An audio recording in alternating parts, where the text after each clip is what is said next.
Rob Rajas will get the pleasure of catching Brian Talbot as you see Adam Lind making the start tonight. A rare assignment out there for Lind, who's normally the DH. So Grady Sizemore steps into the box. First pitch from Talbot is called strike one, and we're underway here at Rogers Center in Toronto. So glad you've joined us. I'm Jamie Campbell with Pat Tabler and Sam Cosentino. The Indians are fresh from a series loss in Detroit on the weekend. And Toronto just swept Baltimore. So the Blue Jays have won 7 of the 8 series they've played in so far. Be careful with Grady Sizemore to lead off a ball game. He's got lots of power. 6 home runs and 104 runs at bats to begin the season as he beats that one on the ground, and Talbot gets over there for the first out. Like Brian Roberts in the Baltimore series, it's critical that they keep Sizemore off base. Well, more so keeping him in the park. You know, you watch Grady Sizemore, it's either a home run or that's about it. His batting average isn't where you want it to be, or his on-base percentage, but he's got tremendous power and just 104 at-bats, 6 round trippers. Overbay a little hesitant there in getting the ball to Talbot, but they complete the deal and get the out. And now the number 2 hitter as Asdrubal Cabrera steps in, a switch hitting second baseman. Cabrera looks at a strike. He's hitting .317. Yeah, this is a player that was batting 8th or 9th for Eric Wedge the last couple of years, and they felt that they moved him in the number 2 hole, he'll take off, and he certainly has. Got that average up to a very respectable .317. And as a result, he's moved up in the order. When we were in Cleveland in the early part of April, he was hitting well down in Eric Wedge's lineup. But here he is batting second. 0-2 as Talbot deals the pitch. And here's a fly ball into left field that pushes Lind back toward the wall. He is right there at the fence and makes the catch. And a big smile for Lind, who doesn't see much action out there. Just his second start in left field this year. Cabrera just got under that 0-2 pitch from Brian Talbot. Looked like he wanted to come in and up, and you can see how that ball went straight up. Now Lind's not real familiar with the surroundings in left field. Has got to find that wall. He does, and then makes the catch to the delight of his starting pitcher. So Talbot gets 2 out. And now Victor Martinez, oh so dangerous, a .388 average. And he crushes left-handed pitching to a tune of .348. Only Kevin Youkilis of the Red Sox and Miguel Cabrera of the Tigers have a better average than this man right now.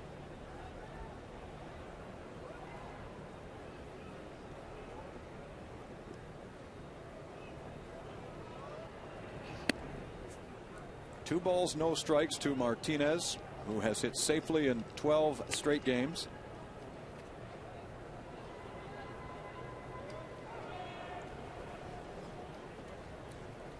This will come in handy for Brian Talbot. We talked to you about his average against right-handed batters, just .182, which is the best in the American League for a left-handed starter.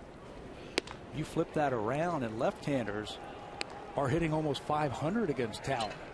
.478. That just seems so strange. It certainly does, because usually left-handers have no problem with left-handed batters. That certainly defies statistical logic. As he deals the 3-0, and it catches the strike zone. 3-1 on Martinez, with Shin-Soo Choo on deck for the Indians, just underway from Rogers Center. What makes Victor Martinez so dangerous as a hitter, you mentioned that batting average, .388. He's got a great eye at the plate, and he always seems to be hitting in good counts. Here's a good one here. 3-1 now, ball 4, so he's issued a free pass. Yeah, he'll take his walks also. You know, if he feels like you are pitching around him and you don't have the control that you need, he'll take his walks. That's why his on-base percentage is over .460.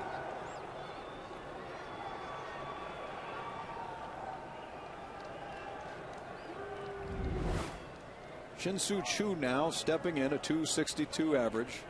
a .402 on base, perhaps elevated by 18 walks. That ties him for 4th in the American League. And he's hit on the backside, and he is certainly smarting. That catch him in the elbow? It looked like it might have caught him in the elbow as he tries to turn away from that fastball inside. You're taught as a youngster to turn your back because your stronger muscles are on your back, but he doesn't hide that elbow. Doesn't get around quick enough or far enough, and he gets drilled right on that bone right there. That's the kind where it hits you in your elbow like that and your whole arm goes numb. You got to take a while to, hopefully that thing will,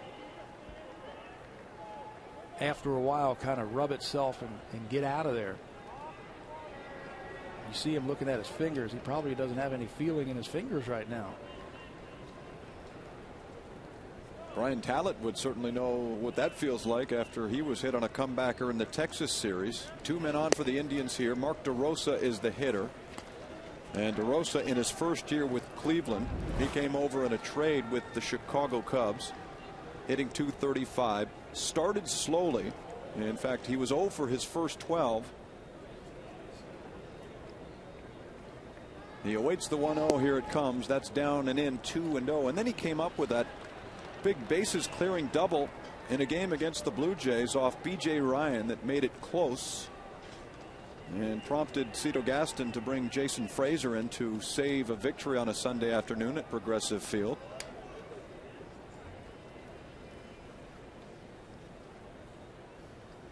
Here's Talent with the pitch, a swing and a miss. Like he took a little something off on that 2-0 pitch. One more note about being hit by a pitch. The Indian hitters must think they have a bullseye on their back. They've already been hit now 16 times in the American League. Last year they were hit a franchise and major league record 103 times. So that doesn't make it feel any better, but keeps the inning going. Well, here's Talent with back-to-back changeups, getting a 2-2 count now on DeRosa. DeRosa's always been a very good fastball hitter. He likes the ball down. He likes it down and in. That was the pitch that he hit for the double that you were just talking about in Cleveland. Keep it away. 2 balls and 2 strikes. 2 out in the inning. Talent with the pitch. And it's high and outside, ball 3, a full count now.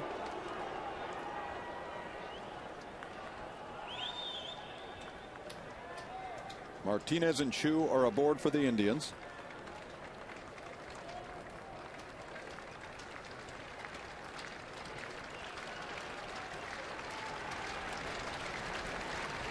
Look at Barajas keeping an eye on DeRosa. And here she comes. It's fouled back. That looked like 4 straight off-speed pitches that he has thrown to Mark DeRosa. So they've taken a look at that scouting report. They know he likes that fastball.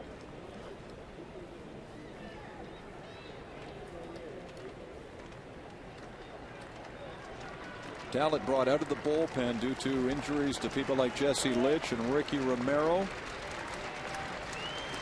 This is 4th start, a 3-2 pitch on the way, swung on and missed, and DeRosa's gone. Talent works out of this jam and gives his offense a chance to hit when we come back. 2 men left for the Indians. Here comes Marco Scutaro for the Jays.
one that faced Jeremy Guthrie yesterday. The only difference is that Adam Lynn gets a start in left field. He hits in the 5 spot. Travis Snyder remains the 9 hitter, but he's the DH. You don't often see an American League game start with the DH in both lineups hitting 9th, but that is the case today with Ben Francisco batting 9th and DHing for the Indians.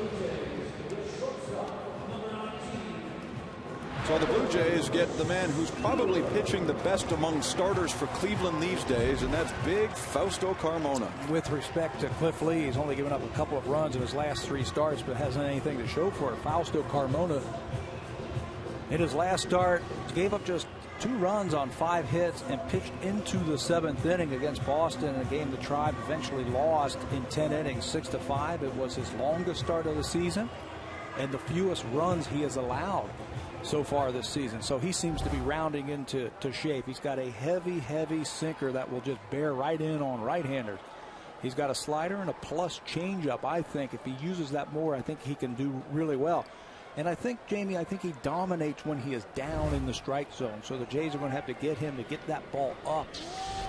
You start swinging at that thing from your knees. When it comes in there at your knees, it's just going to dive underneath your bat. You're going to just bound it right into the dirt. He had 15 ground ball outs in those 6 2/3 innings in his last start. Marco Scutaro was 2 for 12 in the series against Baltimore. Walked a couple of times, continues to get on base. Has a 1-1 count here against Carmona, who stands 6'4" and weighs 220 pounds. A 25-year-old from Santo Domingo in the Dominican Republic. He has had great success against the Jays in his short career. There's that good hard sinker right there. You've got to lay off of it. He's made 2 starts against them, and he's 2-0 with an ERA under 2. Last May the 12th, he shut him out.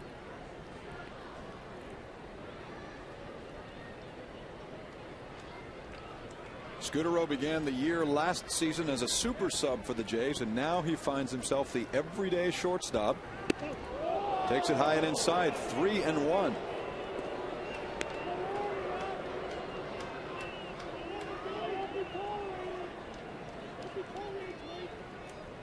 So Carmona now buzzes the chin and works the count to 3-1. You don't want to be diving into a guy who could throw that sinker in on your hands. I think you have to make him throw pitches, make him try and find the strike zone. Fausto's only win this year came in New York against the Yankees, and you would hope that he would have won that game because the Indians scored 14 runs in the 2nd inning. That's pretty good support. Is that the game they scored 22 runs? Yes, they did. There's Scutaro going down and looking. Marco thought that heavy sink was going to go off the plate, but it is called strike 3 by home plate umpire Bill Welke. Here's the defense that will probably be busy, especially on the inner defense. Tribe right in the middle of the pack in the American League in fielding percentage. Matt Laporta gets the start in left field. He was just called up from AAA. Aaron Hill fouls that one away. Sounded like he might have broken the bat. Well, that's something that Fausto Carmona gets a lot of, especially the right-handed batter. And he also gets a lot of double play balls. Listen to this. Shattered. Well, Aaron's probably saying, well, there wasn't any hits in that bat anyway. He took an 0 for yesterday, right? That's true. Let's try another one. Time to break in a new one. In fact, Aaron this year is using a heavier bat than the one he used last year. He discovered in spring training that if he raised his hands a little bit, changed his approach, and used a heavier bat, he could get, as he described it, more whip down through the strike zone. And clearly it's paying off. He's hitting .361 and has been the offensive star for the Blue Jays so far this year. Better to start with a heavier bat early in the season when you're a little bit stronger. And then as July, August start rolling around, if you feel like you're getting tired, you can drop down an ounce or two. That happens all the time.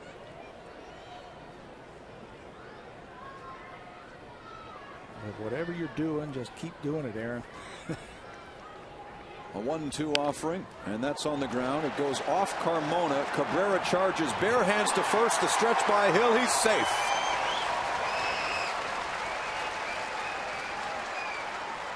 Well, Carmona actually does Aaron Hill a favor by touching that ball. If he lets that ball go, I think Cabrera, who's an excellent defender at second base, makes the play, but he slows it down just enough. Now it's out into no man's land, and Cabrera's got to come over, and the only play he has is barehanded. By then, it's too late.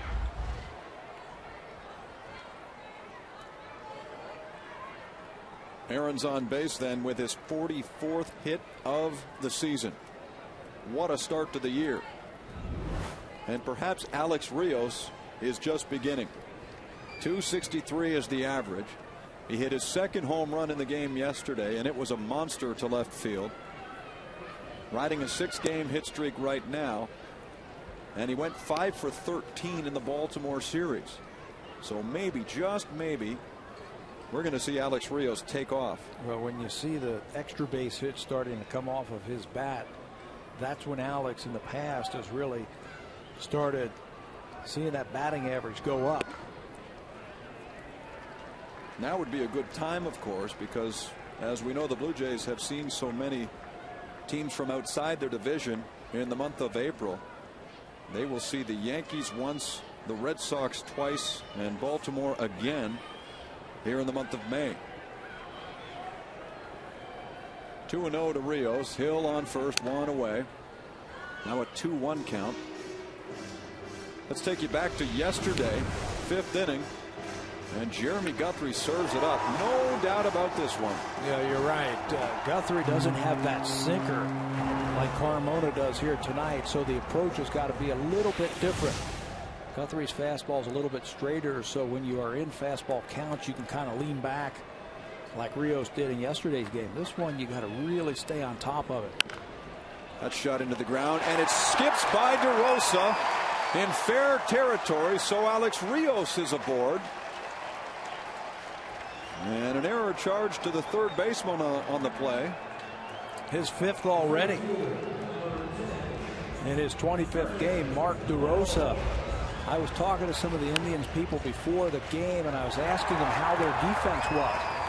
Because they don't have a whole lot of strikeout pitchers, they've got a lot of guys who get the ball on the ground like Carmona and Lee and Jake Westbrook when he's healthy. And Reyes said the defense has been so-so. That there is a play that should have been made for Carmona.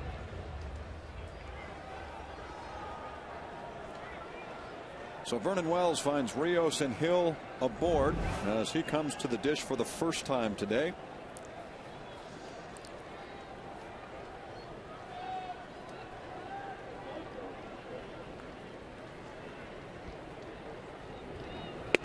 Up and in for strike one. Vernon's hitting just 200 with runners in scoring position this year.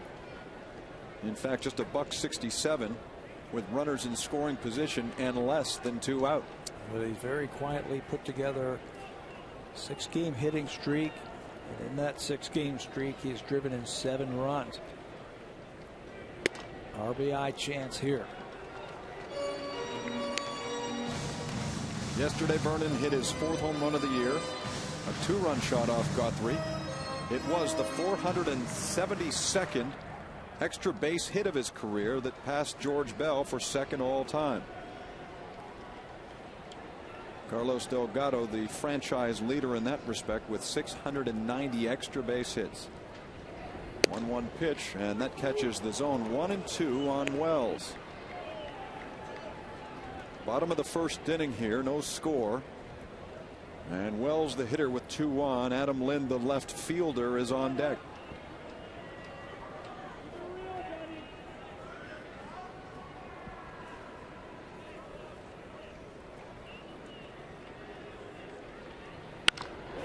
This ball drilled to center field. Sizemore got a good jump and comes down with it. So both runners retreat. And that's our number 2. He has won some gold out in center field, and that's why he got a tremendous jump, and his path to the ball was very good. Line drive by Wells. And it looked like Grady Sizemore even had to slow down a little bit. He got such a good jump on it. So on comes Adam Lind, the left fielder. 5 home runs for Adam. His latest came Friday off Dennis Sarfate of the Orioles to deep center field.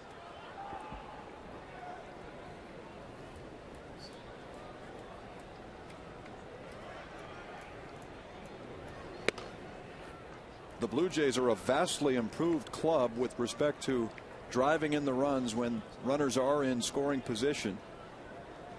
And Lind has been a big part of that. A .324 average, .375 when there are 2 away. He really locks in situations like this. And he really took apart the Indians when we were there in April.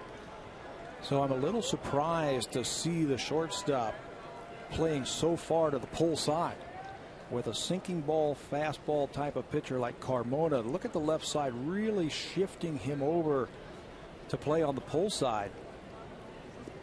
Lind, remember, hit a ton of balls to left field that drove in a lot of runs in Cleveland. That ball grounded and picked up by Peralta. He throws to first, dug out beautifully by Garco. And Lind is out at first. That is the inning. The Jays, like the Indians, leave 2. So we played an inning here at Rogers Center, still a scoreless game. You're watching Blue Jays baseball on Rogers Sportsnet.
Go to sportsnet.ca/baseball game and launch it right now.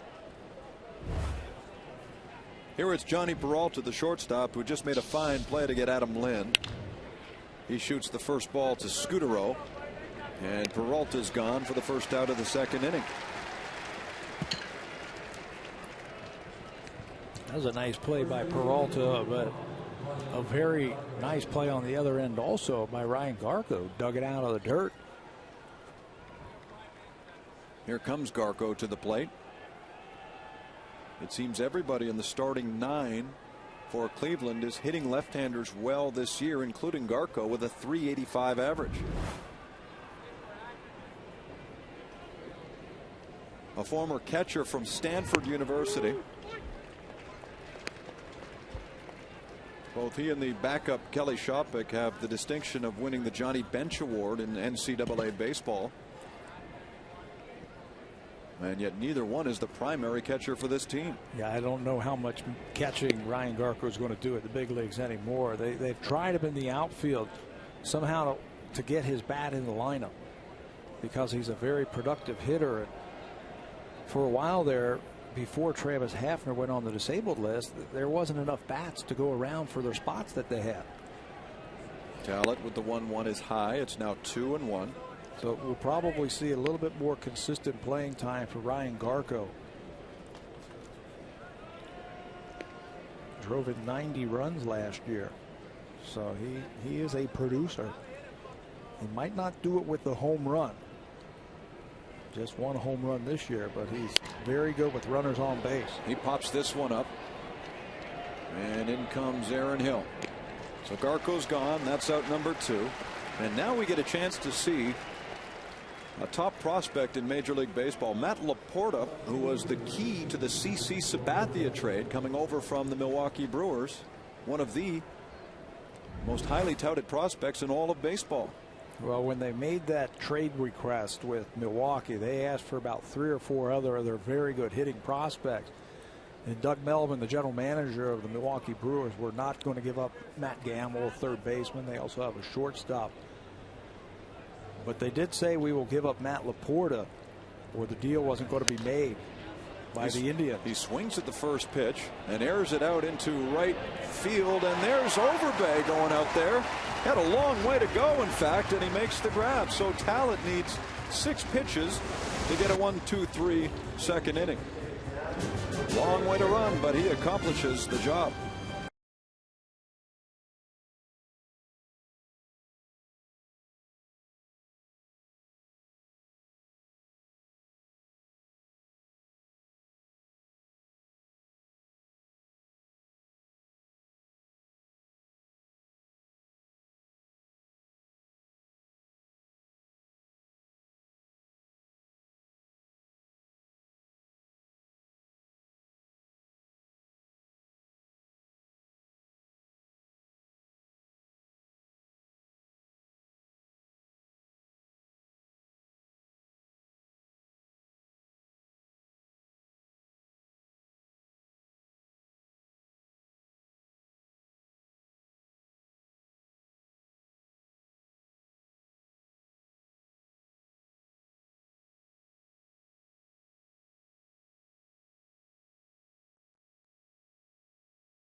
Live on your mobile phone by texting the word alerts to short code 707070. Standard message rates apply. Jay's Alerts on your mobile phone.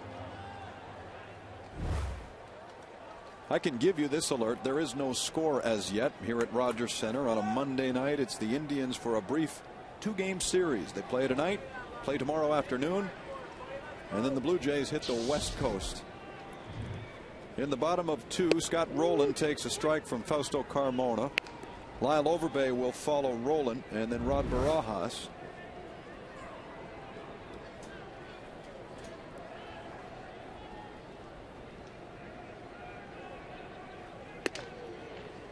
One and one on Rowland, the 34-year-old from Jasper, Indiana, who was drafted by the Phillies way back in '93, the year the Phillies made it to the World Series against Toronto.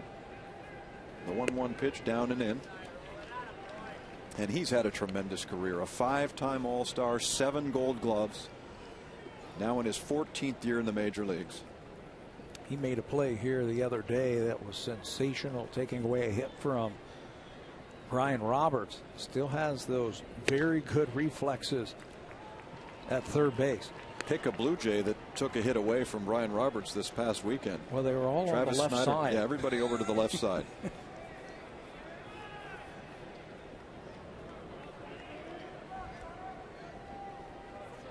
Three and one as he faces Carmona.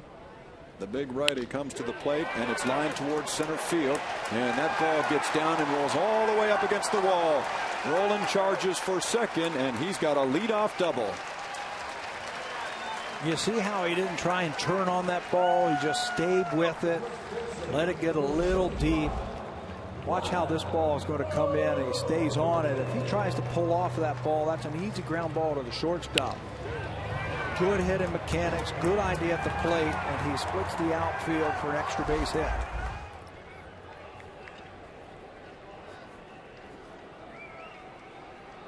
So he picks up his 4th double, gets himself into scoring position quickly for Lyle Overbay. Lyle is not hitting these days, just 2 for 23 in his last 7 games. But he hits it to the right side, and that's a productive at bat because it pushes Rolen over to third. Yeah, it certainly is. If you can't knock him in, and you're not going over there just to kind of serve a ball over to the right side, you're going to try and hit the ball hard and get it through the infield and score that run. He pulls that ball. Scott Rolen, to his credit, was breaking hard on that play all the way. Cabrera had ideas of maybe trying to go to third base if he was just jogging over there. But he sprints hard, gets over to third base, and now the infield has to come in. And that's why Overbay is getting handshakes in the Blue Jay dugout right now for a simple ground out. Man at third, 1 away. Rod Barajas is on an absolute tear right now. In his last 10 games, Rod is hitting .474. He has 6 runs scored, 6 doubles, 2 home runs, 10 RBIs. In fact, he's raised his batting average from .233 to .342 since April the 22nd. And he's hitting the ball all over the ballpark also. Right here with a good ground ball pitcher, you want to make him get it up. You're thinking about trying to lift the ball into the outfield.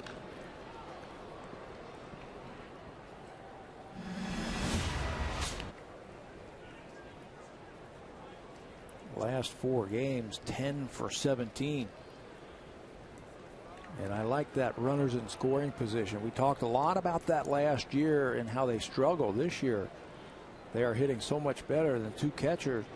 6 for 8 in the last 6. The count is 1-1. Carmona sets and fires, and it's chopped foul. A ball and 2 strikes. With more on Barajas, let's get a word from Sam Cosentino. Jamie, we've talked all season long how Cito Gaston manages and gives confidence to his players. Rod Barajas, a perfect example. You look at early in the year when he was hitting everything hard but hitting it at people. Cito Gaston continued to reinforce him positively, and now look where he's at 342. 342. Good numbers with runners in scoring position. Man at third, 1 away. And into the air to left field. Laporta is going back toward the wall, and this is deep enough as Rolen tags. So the Blue Jays are in the lead at 1-0 thanks to Rod Barajas. 2 strikes. It looked like he threw him a changeup. And I think that fits right into the way Barajas is swinging.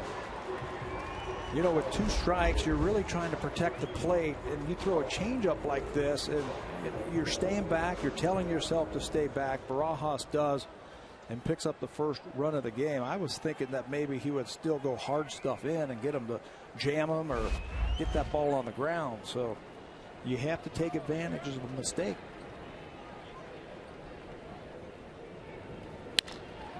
Ground ball on the first pitch by Travis Snyder. He's thrown out 4-3, but the Blue Jays get him on, get him over, and get him in the second inning. It's 1-0 Toronto.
internet, the fastest and most reliable, period.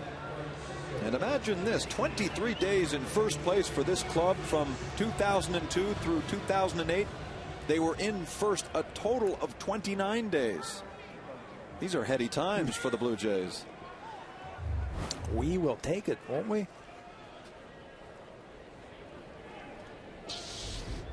Here's the third inning of play at Rogers Center. The Indians and Blue Jays engaged in a 1-0 game. Brian Talent pitching with the lead against his old club. He made his big league debut for the Indians in September of 2002, starting a night game in Boston. In fact, he went 6 shutout innings that night against the Red Sox and secured a 7-1 victory in his debut. A second-round draft pick by the Indians 9 years ago. We were talking to him the other day, and I was asking him about, well, do you like starting or do you like relieving? Because he's done a nice job in both of those. And he says, you know, I like starting. And the reason why is you can work on things on the side. When you're in the bullpen, you might be in that ball game. You can't go out and let it loose as Francisco pops that ball to right field. As a starter, when you have your throw date a couple of days before your next start, you can get out there and work on some stuff. You can throw some sliders or some cutters and work on your arm angle and things like that. Reliever, you can't do that.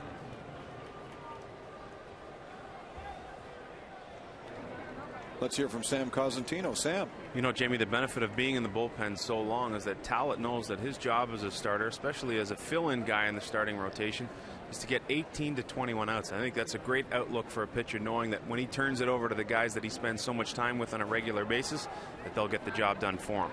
And they have been, no question, early on this year, as there's strike one to Grady Sizemore.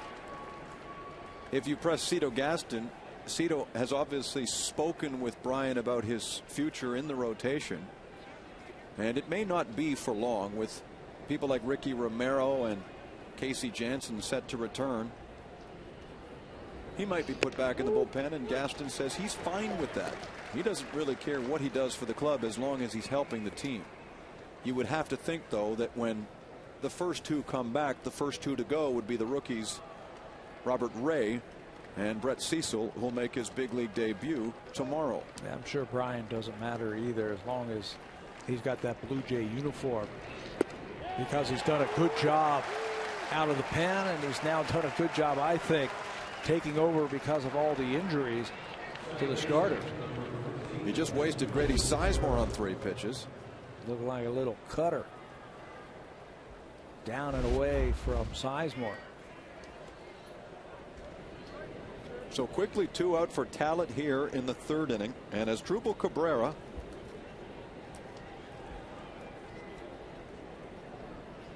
steps in and shows bunt.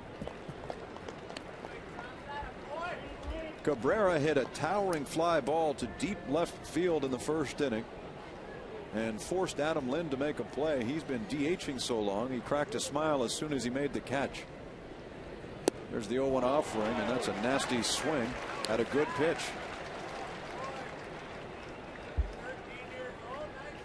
Mr. Cabrera just went fishing. He's 0-2 now. Well, he's got a good changeup going tonight, and he's going to it a lot. Ball is just diving straight down. The whole key to throwing a good changeup is maintaining that good arm speed. If you do that, it looks like a fastball coming out of your hand, and all of a sudden it just disappears. 1-2. Now 2-2.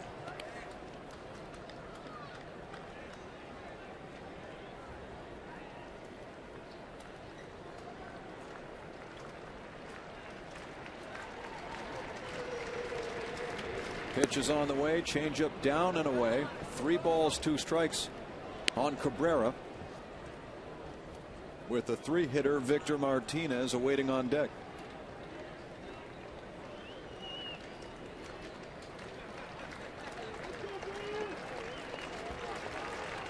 Here comes the payoff, and it's swung on and missed. Strike 3. Talent strikes out Sizemore, then Cabrera. and gets the side in order. Here come the Jays back to the top of the order when we continue.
Fan Photo Day, your chance to take pictures of your favorite Blue Jay players. You must have a ticket and a camera to be granted admission. The gates will open 2 hours before first pitch.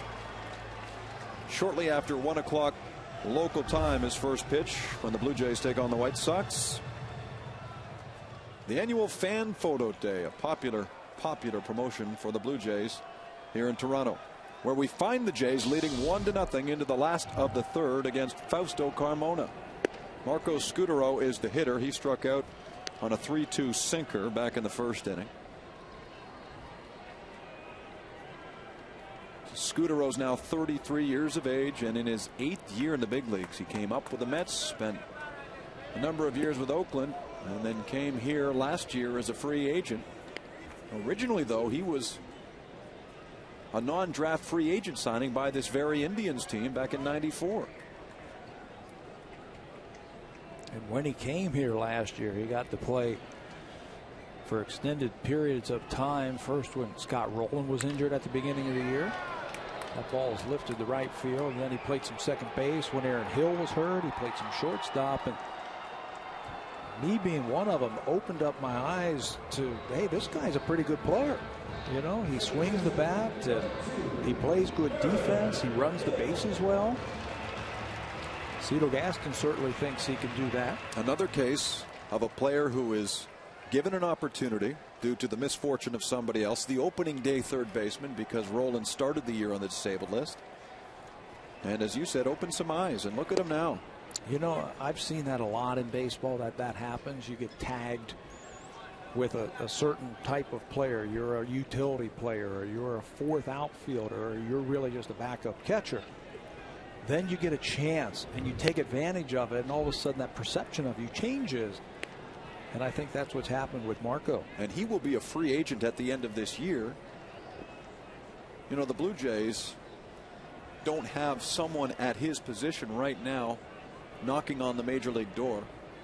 I know Justin Jackson is a few years away. Right. So perhaps the opportunity he's been afforded here might turn into yet another contract with the Blue Jays. And John McDonald, in his final year of a deal with the Blue Jays, continues to back up.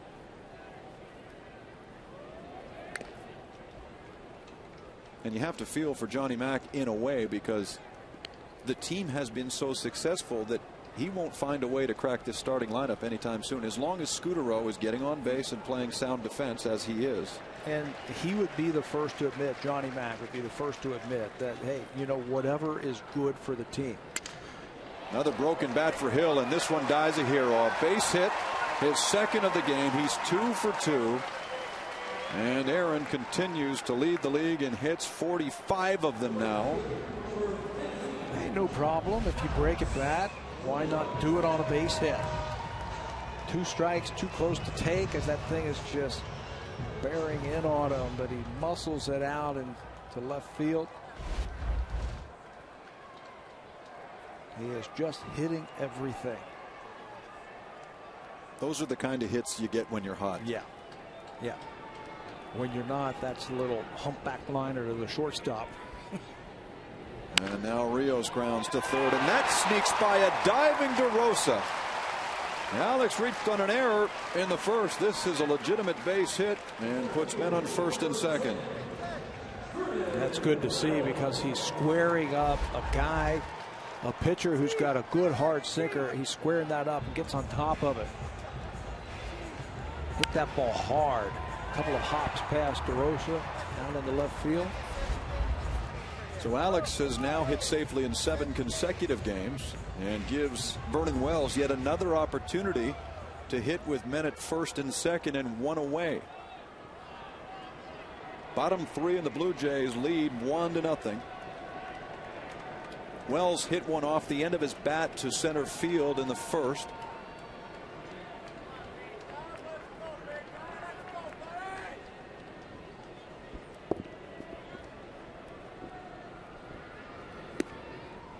Low and away for ball 1 on Wells.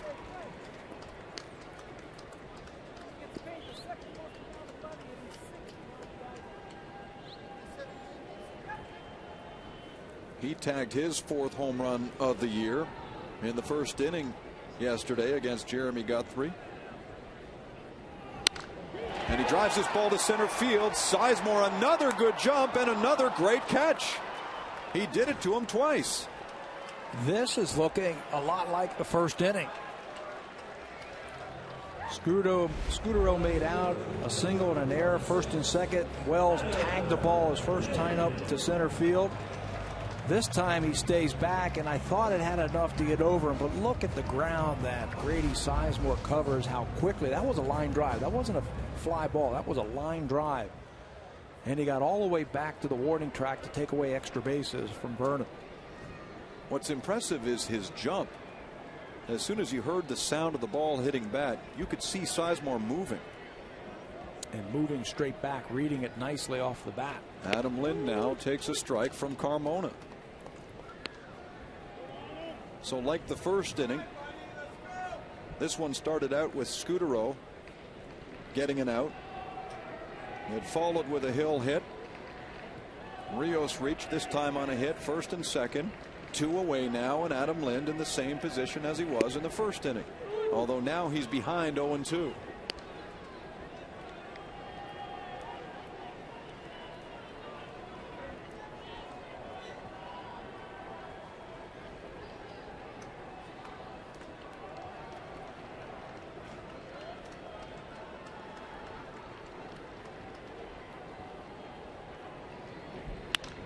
Goes with it. That's down the line, and that's a fair ball. Aaron Hill rounds third and comes in to score. Rios is held at third. A clutch 2-out hit for Adam Lind. There's that ball the other way that we were talking about. Staying right on it, looking for a pitch down and away. The outfield playing him the other way. The infield playing him the pole. Watch this plate coverage by Lind. Slicing it right down the left field line. Now, if that could have gone into the corner, that's another run. But you see where the wall kind of jets out there. That slowed it up, and it ricocheted right to Laporta, the left fielder. And that's why Nick Leiva's got to hold Alex Rios, or he would have scored. I don't know if you saw it. There's a fan down there in the front row who was waving everybody else off. Do not touch that ball. I was doing the same thing. Don't touch it. But it had to get down into the corner to score Rios. So Lind drives in a run. His 24th RBI of the year. Scott Rowland tags this one, and that's foul. So Rowland's up there swinging away. And why not? He doubled to center field when he came up in the second.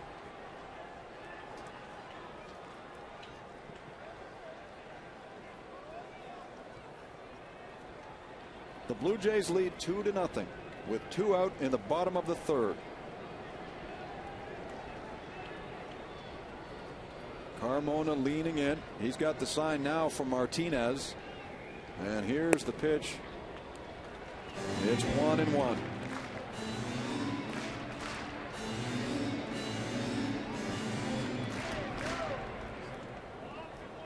You've got Rios at third. Lynn's up there at second. His average now .314 and a team leading 24 RBIs. Scott Rowland now the 1-1, and that runs inside for ball 2.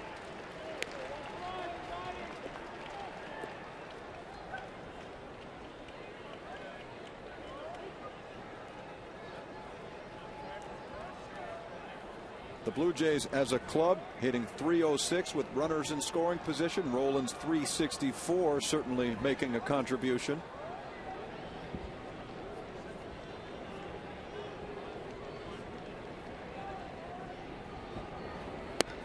Up high, ball 3. Good eye right there. Get yourself into account. I think one of the problems that Fausto Carmona runs into, everything seems to be the same speed, doesn't it? He's got outstanding stuff. He can really run that ball. Good breaking ball, but everything seems to be about the same speed. If he could ever learn to throw a changeup with a little more change, a little bit more off speed to it, I think he'd be really good. He won 19 games a couple of years ago. And now it seems like when he gets himself into trouble, he just kind of tries to rear back and throw it through the hitter. A lot of times you hear pitchers talk about when they get themselves into trouble. This is especially veteran pitchers, that they try easier and they try to take a little bit more off instead of trying to throw it as hard as they can by guys. And I think Carmona gets into that problem sometimes. And when you overthrow, then you start walking guys. And if everything's the same speed, it makes it easier for the hitter. Sure. Certainly does. What a year, 2007. 19 victories. Look at the strikeouts per 9 innings. He only struck out 5.7, so almost 6 in 9 innings, but yet won 19 games. The important thing is that he went out and he got a lot of ground ball outs because he has such a great sinker, a lot of first pitch strikes.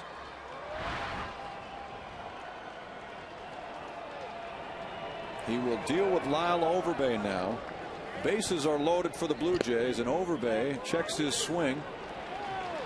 There's Tim Welke at third making the call on the appeal. So it's 1 ball and no strikes on Overbay.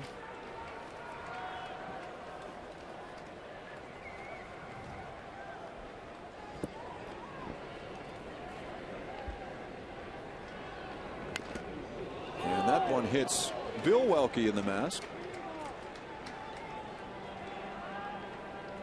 And out comes Martinez to give Welke a little time to recover. It was Overbay in the second inning who unselfishly grounded to the right side of the infield, allowing Rowland, who was at second, to move to third. And then Rowland came home on Barajas' sacrifice fly. Here the Jays have a 2-0 lead. They're hitting .423 with the bases loaded. The lone grand slam coming from Kevin Millar in Minnesota. There is a lot of room in right center field. If he can get a ball out over the plate and hit it hard, he will score 3 runners. They play him a lot like Adam Lynn. Hole on the infield, the outfield shading him the other way. So there's a gigantic hole in right center field. Look at that. There's the right fielder, Sin Chu Chu.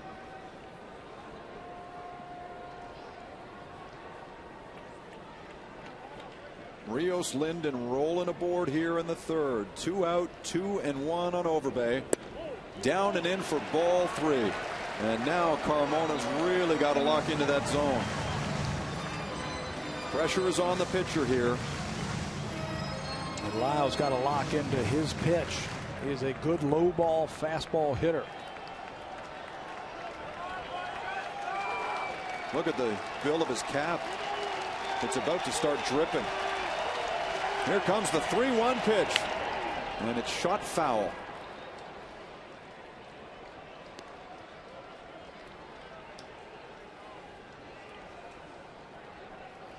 Boy, he is really working. He has thrown a lot of pitches this inning.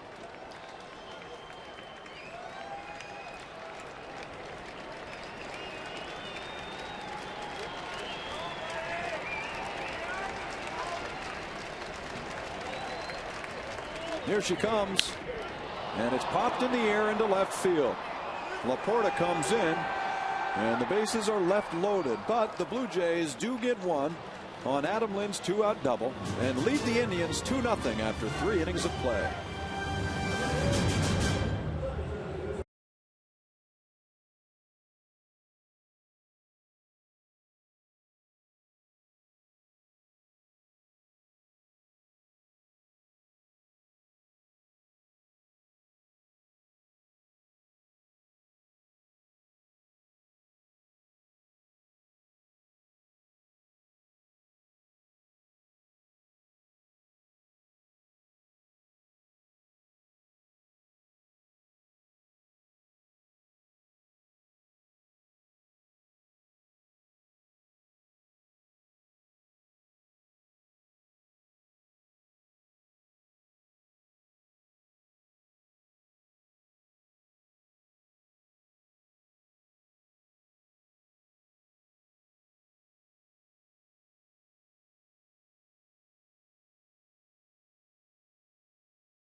Still awaiting the first ball game where we can crack this lid open and enjoy the fine weather outside. For now, though, indoor baseball, and that's fine, as the Indians and Blue Jays square off in game 1 of a quick 2-game series. Brian Talent on the hill into the 4th inning, sends it high on Victor Martinez. Tomorrow's game is a getaway for both teams. A 12:30 start here in Toronto. Anthony Reyes goes for the Indians up against Brett Cecil, who will make his major league debut.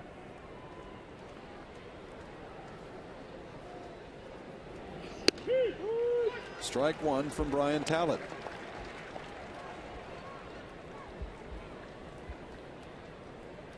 I'm sure Brett Cecil is sitting there watching how Talent is attacking some of these Indian hitters. He's a pitcher a lot like Brian Talent. He doesn't have the size, obviously.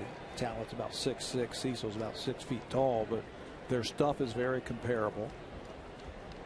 And if he's sitting over there watching, said, you know what, this is a team, the Indians, where I need to be able to get my changeup over. That's what Talent has been doing so far through the first 3 innings. He's been very successful with it.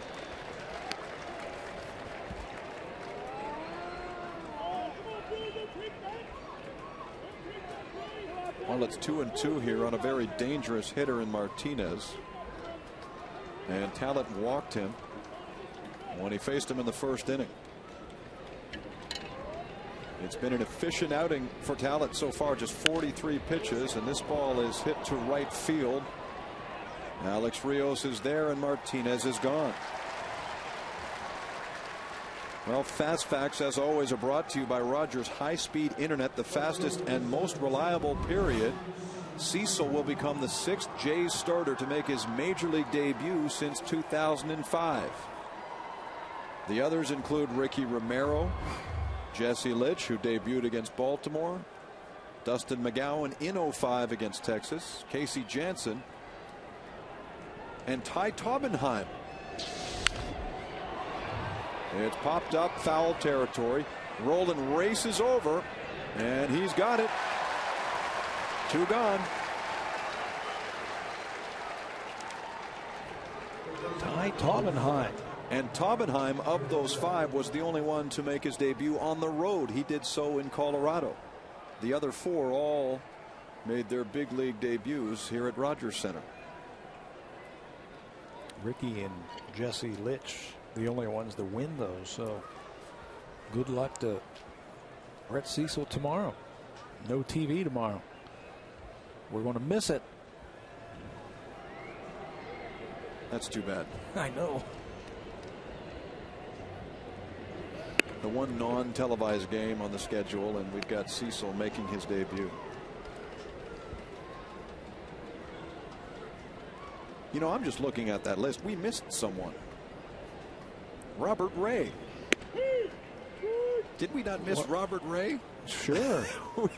That was just a couple of days ago. 7, right? It's 7. 7 guys have made their debuts as starters since '05, and there's the 7th, Robert Ray, on Saturday. Good catch. We apologize, Robert. Oh, this ball yanked down the line and foul. And just foul.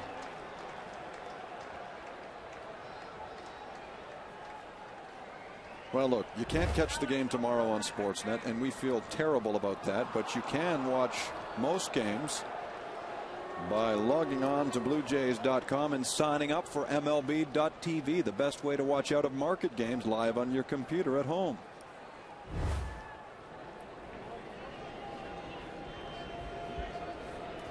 Two and one. Pitch is outside. 3-1 now on DeRosa.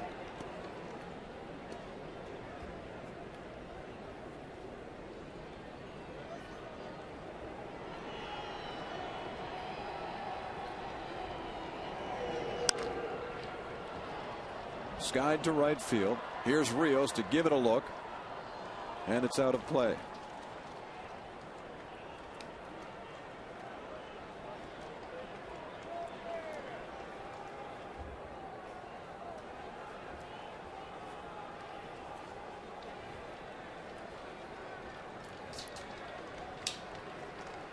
Tallett's pitched to Dandy so far.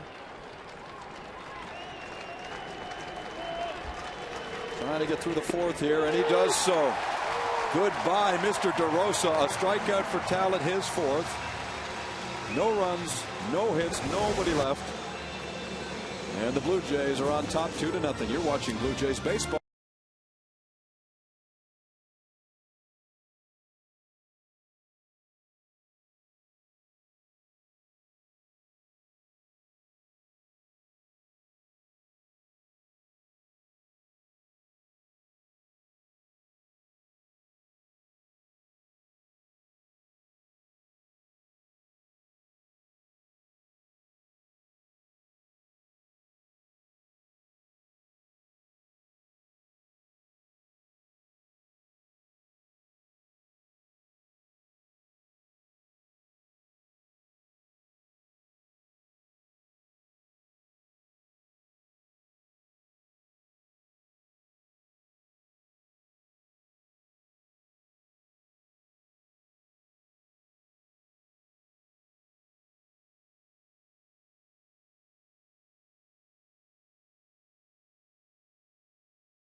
Anaheim Stadium down near Los Angeles. The Jays begin a 2-game series with the Angels Wednesday and Thursday. Join us at 9:30 Eastern time for Jays Connected. First pitch just past 10 Eastern on Wednesday. Roy Halladay's 5-1. He goes to the hill for the Blue Jays. Anthony Ortega, a right-hander, for the Angels. So it's a quick trip out west. 2 in LA and then 3 in Oakland. All 5 of those games can be seen on Rogers Sportsnet. Here it's the Blue Jays and Brian Tallett out pitching Fausto Carmona. Toronto on the board, 2-0 is the score. Rod Barajas drove in the first run. Jamie Campbell is with Pat Tabler and Sam Cosentino. Line shot caught by DeRosa. Barajas hit it right on the screws. Yeah, and Rod's saying, okay, now let's don't do this again. I already did about a month of this. Yep. Hammers this ball right at the third base, and that one hooked right into his glove. Very similar to that ball he hit against the Texas Rangers with the bases loaded. The snag was made that day by Hank Blaylock, easily saving 2 runs. And now Snyder comes back up, and he takes a strike. We'd like to wish a belated 102nd birthday wish to Walter Andrusko, who's watching tonight in beautiful Fort Francis, Ontario, way up there close to the Manitoba border. They'll appeal, and yes, he went around, says Tim Welke, so now Snyder's in an 0-2 hole. When a hitter is not going well, and Travis is struggling just a little bit right now, you'll see a lot of check swings like that, or when they take pitches, their hands are going forward. You want to keep that shoulder in there and keep those hands back. He's gone very quickly. In fact, Snyder strikes out.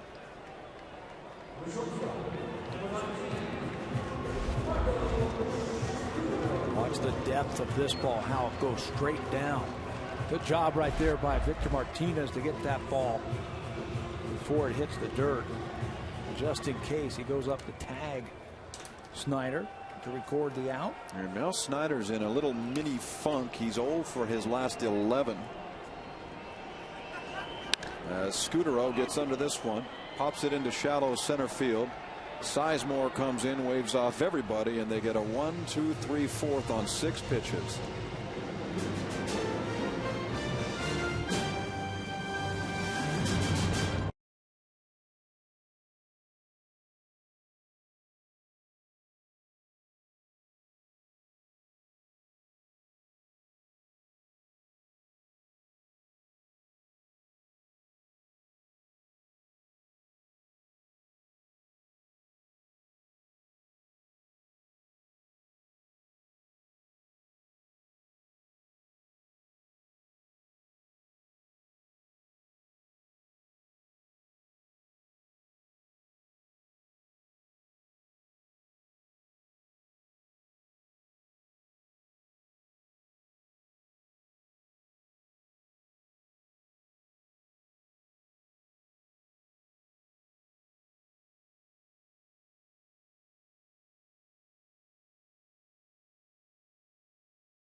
Going to St. Louis this year. I was here for that. You were here for that? Yes, but I won't. You were be at there the for game? That. I was there, sitting right above us. Sitting in the 500 level. Oh, yeah. And now it's in St. Louis. Your chance to vote for your favorite Blue Jay is right now, in fact. You can do so by logging on to BlueJays.com. The way things are going, Pat, we might see a few Jays in that Midsummer Classic. Last year, Roy Halladay was the only representative. We might see Aaron Hill. Sure. Roy.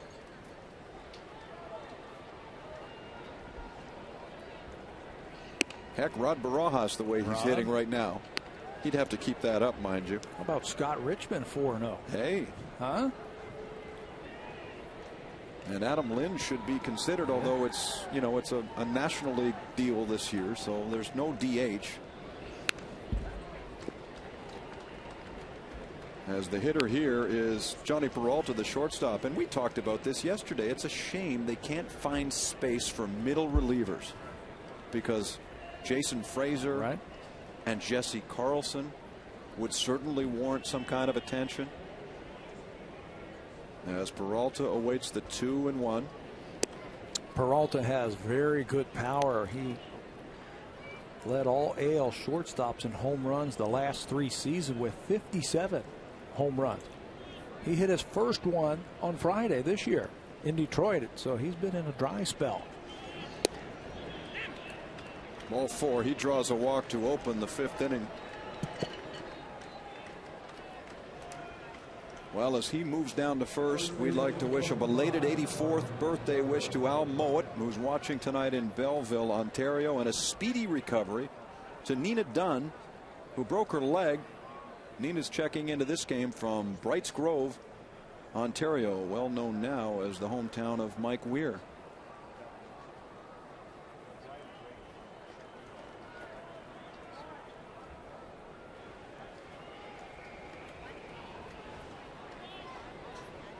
There's Ryan Garco. And now Barajas needs to speak with Talent.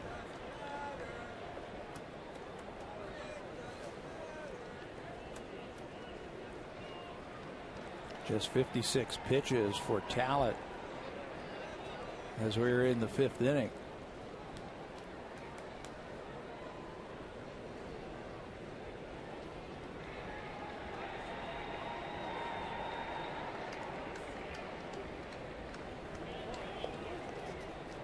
One ball and no strikes. Talent keeps an eye on the runner. Here's the pitch, grounded to third. Roland plays it, a high throw to second, and it pulls Hill off the bag. So Peralta's safe, so is Garco. First and second, nobody out. Well, one of the things for the Blue Jays that have been so good here the first 4 weeks of the season has been their defense. They haven't given extra outs to the pitchers. They've taken outs when the other team gives it to them. This time Roland tries to get the lead runner, and you can see that throw a little high that pulls Aaron Hill off the bag. That is a tough play for a second baseman because you are really exposing yourself to that runner who is coming in, sliding in there. Do you act as a first baseman and kind of stretch for that ball, and then he slides into your legs and hurts you? Or do you stay back and try and catch it over the bag and let the bag kind of help to be one of your defenders? Well, now Talent has his work cut out for him.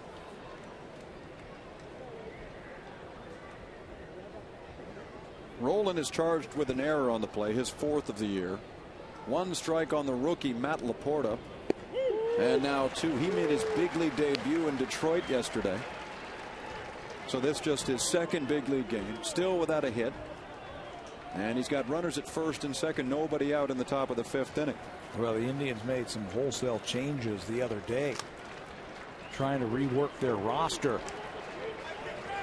5 changes they made. Laporta, one of the players that they brought up from AAA.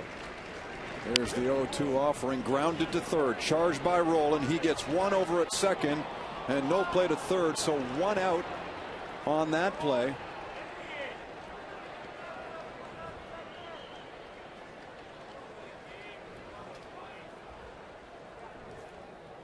Roland had some decisions to make there. Yeah, and you have to make them quickly. You know, is the ball hit hard enough to go around the horn and make 2? Probably not. So they get the runner in the middle. He also had a decision, could I have tagged the runner there and then thrown to first base? Third base is such a position where you've got to make quick decisions. Here's the play right in front of you. Peralta stops to try and get into a rundown, and I think that's why Scott didn't go and tag him, because that would have taken too much time to go and try and tag the runner after he had stopped. And now the designated hitter hitting 9th, Ben Francisco, takes a strike down. He's behind 0-1. As we touched on earlier, you've got designated hitters hitting in the 9 spot in both lineups tonight. Francisco hitting .235. Talent the 0-1. Now 1-1. Runners at first and third. You've got Peralta standing at third. Laporta, the rookie, over at first on the fielder's choice. Good speed at the plate also in Francisco. 1-1 is popped in the air. Right field. And Peralta's back to tag. But he wisely decides to stay away from that arm. Well, some indecision by Johnny Peralta, the third base, who was at third base, the runner. Wasn't real sure about that. Should I tag up or should I go halfway? And then when the ball kind of floats out into right field, he decides to tag up, and by then it's too late. You are not going to score on that short fly ball. I'm not saying that Peralta did not run the bases right. He just wasn't real sure. And I just don't think he could have scored because it wasn't hit that far. Well, we know Alex to have a bullet of an arm. Yeah. And you're really taking your chances if you tag on him on a shallow fly ball. So Grady Sizemore is up there with 2 out. And Talent trying to work his way out of this tough situation. And he gets a strike on Sizemore. So far, he's induced a ground out from Grady and struck him out in the third. So Sizemore's 0 for 2. This is the first real trouble that we've seen for Talent in the ball game.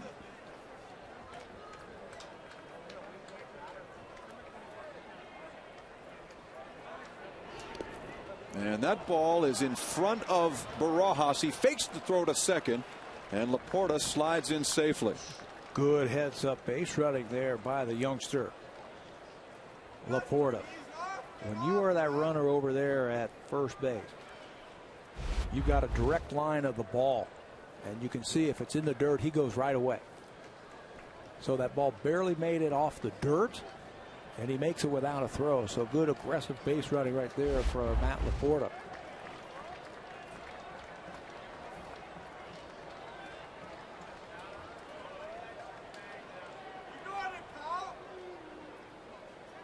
Here's the 1-1. Broken bat roller to first. This should do it. Overbay wins the foot race, and Talent gets out of this without giving up a run.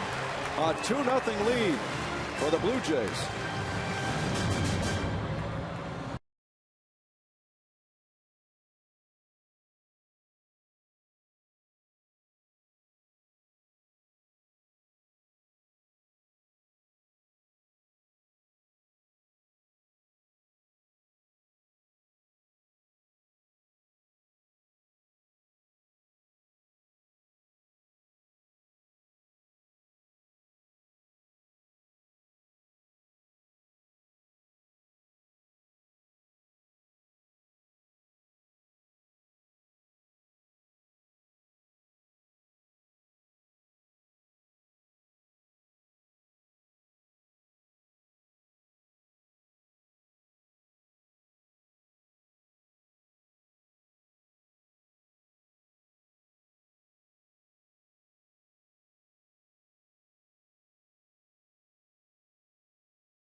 Down into the TD Canada Trust comfort zone, and filling one of those seats is Vaughn Martin, a defensive lineman with the University of Western Ontario, who just happened to get drafted in the recent NFL draft. Hello, Vaughn. Hey, how you doing? Enjoying the ball game? Oh, it's a great game. Yeah, I love it. Blue Jays are winning. It's awesome. Now you are now an official San Diego Charger. Congratulations. Oh, thank you. Yeah, I just got back from minicamp this morning at like 6 a.m.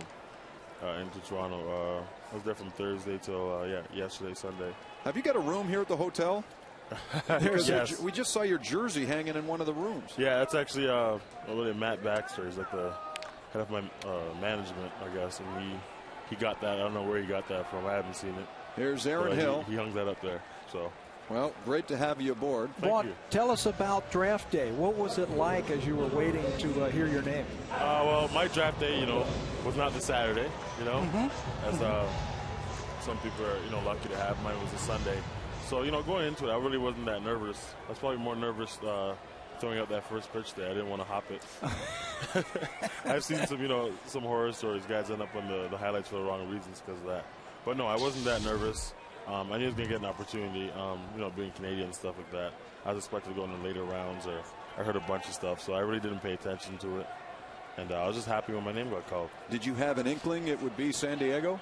Yeah, the week leading up to the draft, they sent a lot more people to, come see me and take a more in-depth look, on kind of my background, what kind of person I was and stuff like that, as far as a guy in the locker room. So I had an indication it was going to be them. That's an organization that historically takes chances on Canadians. Marc Montre, I believe, was a cornerback from Concordia. And Davis Sanchez, also a DB, ended up with the Chargers at one point. Yeah, I was with Dave last night. Oh, okay. Yeah, last night we were hanging out after practice, eating some food and stuff. It was one of the guys' birthdays on the team and stuff. So, yeah, it was good to see him. How did your words of advice from him? How did your season at Western go? It went great, obviously, except for the last game. It was pretty much unblemished. We lost one game in the regular season. We went all the way to the Vanier Cup and had a disappointing loss, something that I'd love to change. I kind of wish I was those guys are going to win the Vanier Cup. I wish I could be there with them, but I kind of take the opportunity to, for my career and stuff like that. But, yeah, it was a little disappointing at the end, but it was a great season nonetheless. Here's the 2-2 pitch to Hill. Rios, as we're joined by Vaughn Martin, who was drafted in the 4th round by the San Diego Chargers in the recent NFL draft. Were you a baseball fan growing up? No. Okay. Have you? Is this your first big league game? No, it's not. Oh, okay. I became a baseball fan after I moved from Jamaica. It's a good game. It's relaxing. I was actually down in the field earlier before the game. You don't really realize how good of athletes these guys are until you really get down there. That ball is going so fast. And the fact that they can hit it, so far, I'm actually absolutely amazed. I was terrified sitting here. Like I'm staring at him right now just in case something happened. Do you have a place to kind of dive if there's a line drive over there? I don't know. I'm kind of, like you said, I was filling up this seat. I'm kind of filling up, so I'm kind of a big target. I'm just hoping I don't get my face hit or something vital. And Grady Sizemore, I tell you. You're getting a great view of one of the really good defensive center fielders in the American League, and Grady Sizemore, who just took one away from Alex Rios. These guys are awesome. Hey, Vaughn, did you get a chance to go to the combine, the scouting combine in Indianapolis? No, I didn't. I think that's by committee and by voting and stuff. And the timeline, where I was and stuff, as far as getting my name out and things, of that nature.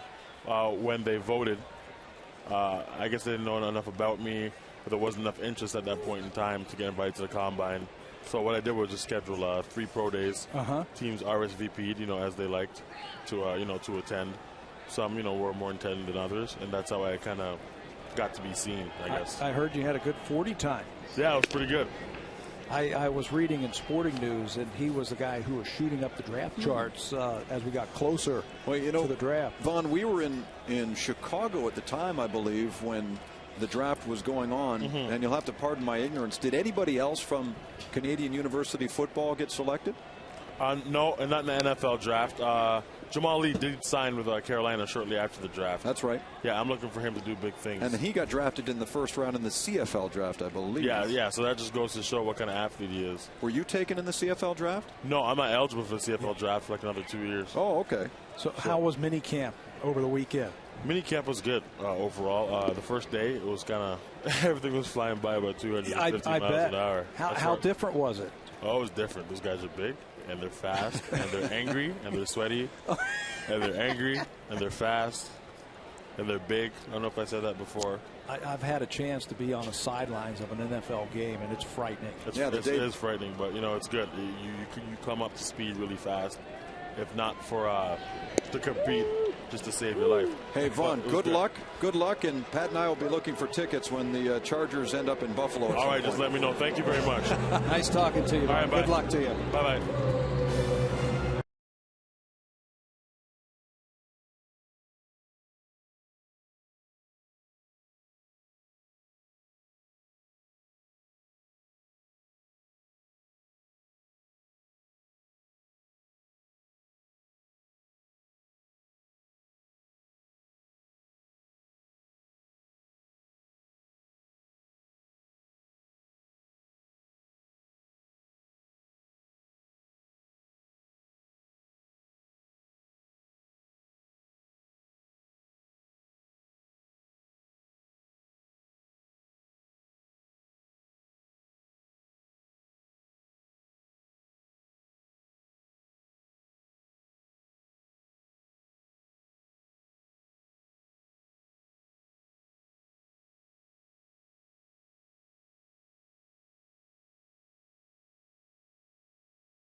18-game winner in the American League, and the other is basically a relief pitcher who's making emergency starts here. Who's got the better line so far? Well, so far it's got to be Brian Talent. He's been sensational through 5 innings. Carmona, though, is matching him pitch for pitch. A little hiccup there in the 3rd inning, I think, for Carmona.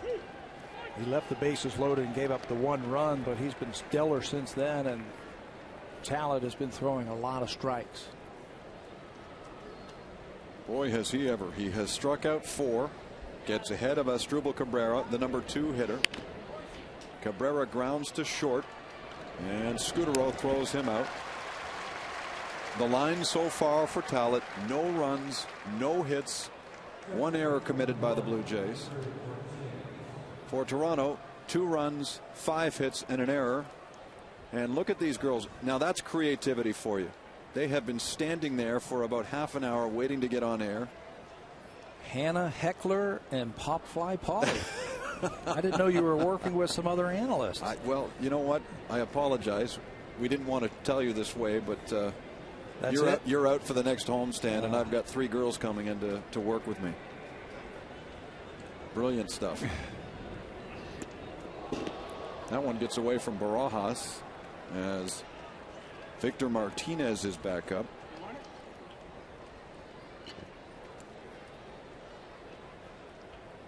The best part about watching people who have signs on the air is looking at them about a minute later when their cell phones start buzzing. Are they on their cell phone now? I can't tell. That's a long way away. Here's the now 2-0 on Martinez, who walked in the 1st inning, flew out to right field in the 4th. And you have to be awfully careful with Martinez the way he's hitting these days. Yeah, 19 hits in his last 12 games. He's got a 12-game hitting streak and going. Look at that. Oh, Scott Rowland. He just took extra bases away from Martinez. Well, he has stopped him so far. That hitting streak we were just talking about. This is a lot like that ball from Rod Barajas to DeRosa. Right at the 3rd baseman. You have to have quick hands, quick feet, reflexes, because that ball gets on you so quickly. And you don't realize how that's hooking so much. You know, that you can see from that replay right there, from down the left field line, how that ball just hooked right into the glove of Rowland. Shin-Soo Choo now, who has easily the biggest section of fans here in at the Rogers Center. He walked out onto the field during batting practice, and the screams, normally reserved for Grady Sizemore, were for Shin-Soo Choo. Obviously, rock star status. Yeah, obviously, you know, the Koreans who came down to watch Choo and probably saw him perform so well in the World Baseball Classic. I think he hit 2 home runs in the WBC. Have been following the early part of his year with the Cleveland Indians. Picked up from the Seattle Mariners for Ben Broussard a couple of years back. And now he's hitting 4th for the Indians. Yeah, had a huge second half last year in terms of on base plus slugging. Over 1,000. That's why they have him in that number 4 hole now. Well, Talent just walked him. And Brian has walked 3 so far tonight. 75 pitches thrown for Talent. 6th inning of play. And Mark DeRosa has struck out twice. He was gone in the 1st on a 3-2 fastball up and out of the zone. He chased it. And then he struck out on a changeup. He flies this to center field. It sends Wells back, but he's under it to make the play. And the 6th inning is one that Talent will remember. Had little trouble with the Indians.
Brought to you by Home Hardware and Home Hardware Building Center.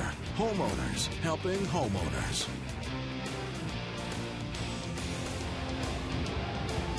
Night falls on Toronto, home of the Blue Jays, the first place Blue Jays. Who would have thought on the 4th of May that the Jays would be 18-9, sitting atop the American League East.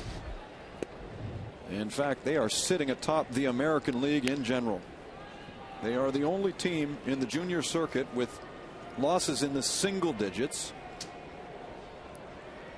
And they are rolling after sweeping the Orioles in 3 games. Adam Lind pops this one up. Out comes the catcher Martinez. He is held off by Mark DeRosa. And Lind is gone. That gives us a chance to check in with Sam Cosentino. Jimmy, a rare short at bat for Adam Lind, actually swinging at the first pitch for just the 8th time in 121 at bats this season. So he's a guy who sees a lot of pitches but trying to change his approach with little success so far against Carmona. And Sam knows this because he has charted every pitch of every game for every batter to this point. So thank you for that, Sam. And look where he goes to, right? Cito Gaston has kind of talked to him. Hey, what did you see? What did you think? What do you think they were trying to do to you? Well, I would try this. I mean, it's amazing how much dialogue goes on between Cito and the hitters. Roland grounds out 6-3. You see that so often from Lind in conversation at all times with his manager. And that's one of the aspects of him staying on the bench as opposed to the way Frank Thomas used to do it. Thomas would go put his bat in the rack, go right back under the tunnel to the clubhouse and look at his at-bat on video. And do some other things that he would do up there. But you're always seeing hitters talk to Cito Gaston down there at the end of the bench. I remember in the World Series, Lyle Overbay slaps that ball to left field. That one game, maybe you can help me remember when Dave Winfield was going to bunt. He had to bunt to set up a big inning. He would sit down there with Cito and he'd say, hey, look, you know, if your time is going to come up, we get these first 2 guys on. I know you are a big power hitter. You're going to have to bunt here. And they replayed that and kind of got that whole situation before it happened. I believe Candy Maldonado ended up hitting a fly ball, sacrifice fly or something to right center field to win a game off of Jeff Reardon, I believe. So there's something always going on in that dugout.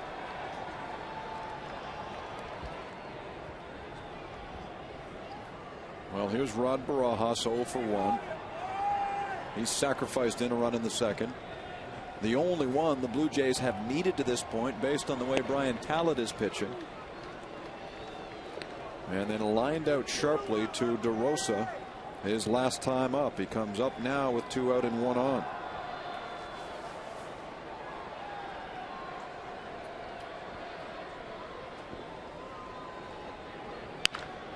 Grounds the ball to Peralta, and he gets the force at second. 6 innings in the books, and the Blue Jays maintain a 2-0 advantage over the Indians.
7th, and there'll be much to discuss as the Red Sox and Yankees meet at the new stadium in the Bronx. But you know, the way Brian Talent is pitching here, his performance might bump everybody off the top of the list, because he has held the Cleveland Indians at bay, making his 4th start of the year.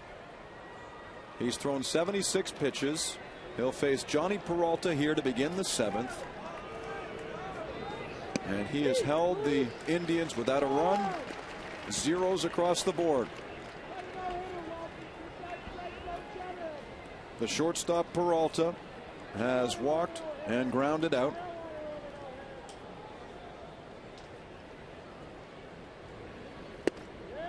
Nothing in 2 on Peralta. He certainly hasn't shown that pitch a lot tonight. That good breaking ball.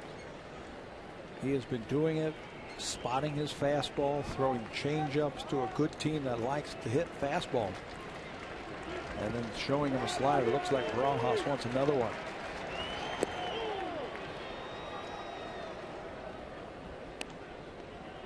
Talent's last start Wednesday was a shaky outing, to say the least. He was roughed up over 4+ innings by Kansas City, allowed 10 earned runs, and gave up 3 home runs in the game, 2 of them to Billy Butler. As that ball is fouled away. What a contrasting effort here tonight against the Cleveland Indians. Well, he is just mixing so well, using that changeup a lot, looking to put away Peralta, who has had trouble striking out a lot over his last few games. The 1-2 offering, and that's strike 3 called. Johnny sits down as Talent picks up his 5th strikeout. Yeah, Johnny has now struck out 19 times in his last 12 games. This time Talent freezes him with that breaking ball. In the first 2, 11 innings combined, he was quite good against Oakland and Chicago, and then, as mentioned, just 4+ against Kansas City on Wednesday. Here he has gone 6 1/3 without giving up a run.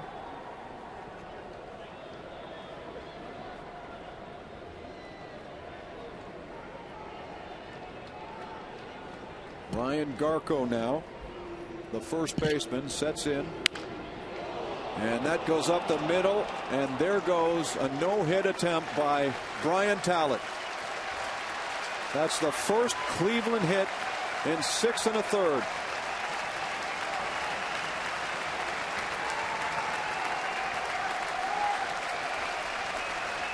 Now you just want to take your time. Brian Talent is off the mound. He's walking around. I think Rod Barajas is doing a good thing going out there to talk to him. There's another changeup that was down, and that's where Garco was very good. Keeps his hands back and hits it right back through the middle for a clean single.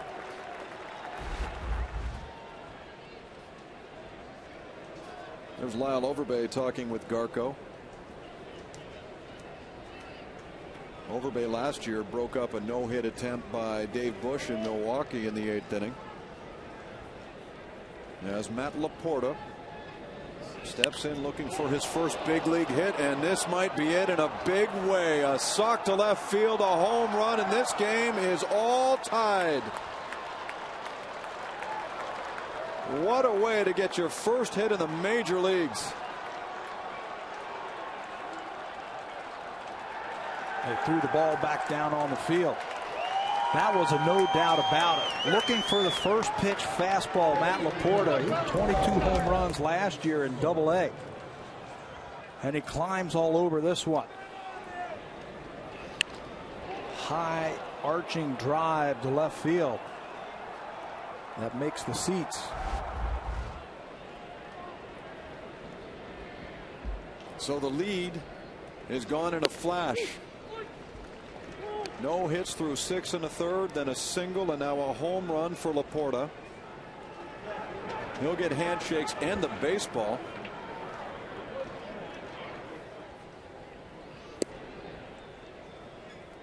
He got lucky that the fans decided to chuck the ball back onto the field, and it was relayed from Lind to Hill to the dugout as Ben Francisco is in there 1-1.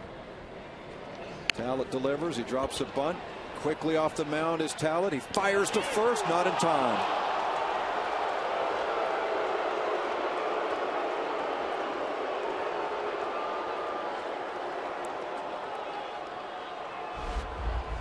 Nice play by Talent, who cuts off the mound quickly. Quick throw. Watch Overbay try and cheat a little bit there. But he is called safe, like Tim Welke down there at first base.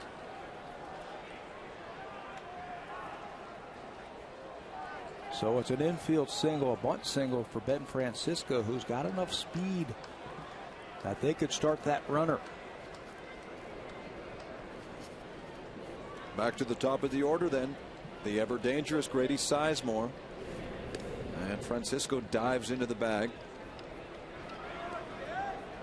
No movement necessary from the bullpen to this point. Talent's been that good, but he hits a rough patch here in the 7th inning.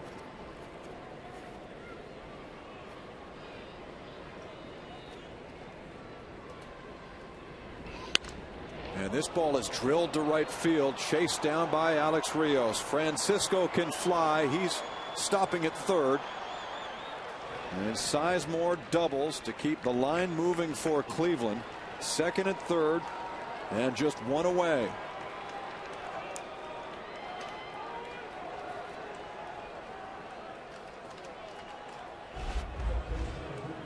Let's see where this pitch is from Brian Talent. It's down and it got too much of the plate. Looked like Rob Barajas wanted that ball a little bit further outside. Sizemore's got extra base power in that bat. Hits it down the right field line. Because it was hit so hard and played nicely by Rios, Francisco cannot score from first base. And that brings the infield in here with Asdrubal Cabrera, the hitter, 0 for 3 tonight. Talent has to buckle down. That pitch is high.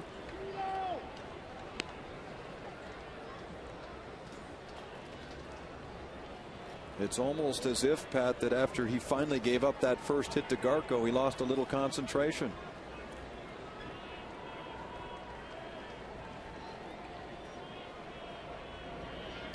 Cabrera grounds, taken by Scudero. He comes home, and he's safe at home. Francisco slides under the tag, and the Indians take the lead 3-2. I think it's the right call. Though Cito Gaston's going to come out and talk to the home plate umpire, I think it was the right call. The throw from Marco Scudero took Rob Barajas up the line towards first base.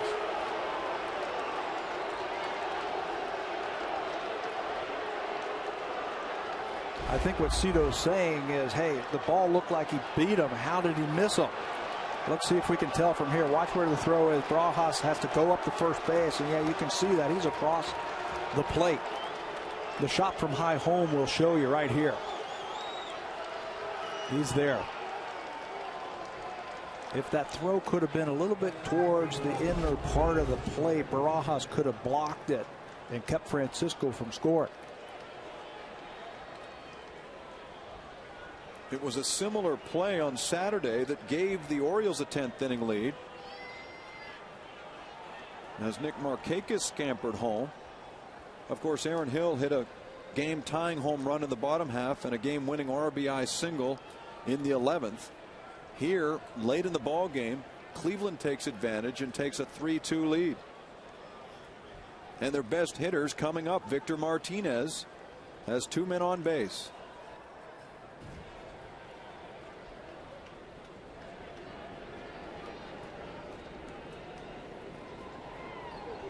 Talent takes his time. Here's the first pitch, and it's hit to right field.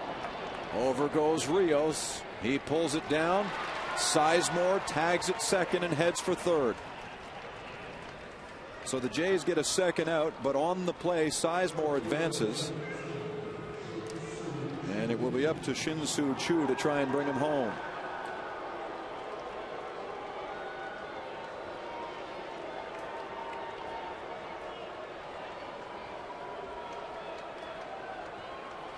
There's Cabrera, who brings home the go-ahead run on the fielder's choice. And suddenly 2 men are throwing. Brian Wolf is on the left, Bill Murphy on the right.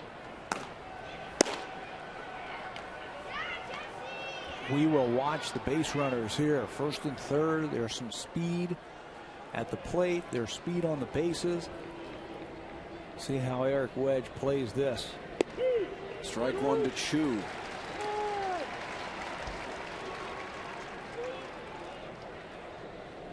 The Indians to this point were easy pickings for Brian Talent. He went 6, did not allow a run or a hit. They've scored 3 times on 4 hits so far in the 7th inning.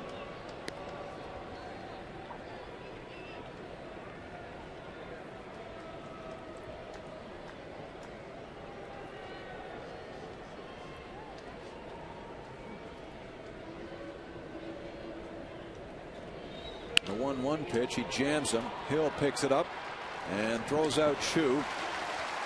But 3 have scored for Cleveland, and suddenly they're on top. So the hitters have work to do in the bottom of the 7th inning.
Well, this was all Blue Jays until the 7th inning. Cleveland cashes 3 against Brian Talent, and suddenly Fausto Carmona is pitching with the lead. And he's been in a groove too. He has just given up 1 hit since the 3rd inning. He's been throwing a lot of strikes. Now, he threw a lot of pitches early, so the Blue Jays have run that pitch count up into the 80s now. And one of the soft spots of this Indians team has been that bullpen. Snyder grounds out, so he's the first out of the 7th, and we check in once again with Sam. Interesting, guys, to see the defensive alignment with DeRosa about playing even with the bag. Earlier today, Travis Snyder out here working with Nick Leyva on not only a sacrifice bunting, but bunting for a base hit. And I think that tells you everything you need to know about a guy who's been struggling of late, trying to find ways to get on. Didn't use it there, but something you may pay attention to in the coming days. 0 for his last 12, and he has really been a victim of that sinker ball by Fausto Carmona. He struck out and twice grounded that thing into the turf. So Snyder's now dropped his average to 219. It's back to the top of the order here from Marco Scutaro. And Marco is 0 for 3. You know, the way things were going for Talent, those 2 runs looked like they would hold up. But now all of a sudden, this highly respected offense needs to get back to work, as that one almost decapitates Carmona, and Scutaro has his first hit. Yeah, that's a good way to start. He almost knocked Carmona out of the game with that line drive right back through the middle. 7th hit of the night for the Blue Jays, and watch this one come right back at you. Chuck and duck. Actually, that came frighteningly close. You know, I think if Brian Talent could have one pitch back, it would be it looked like a fastball to Laporta out over the plate. I think everything else was pretty good that inning. They're just good hits by good hitters, but that one by Laporta was just too high and too much of the plate.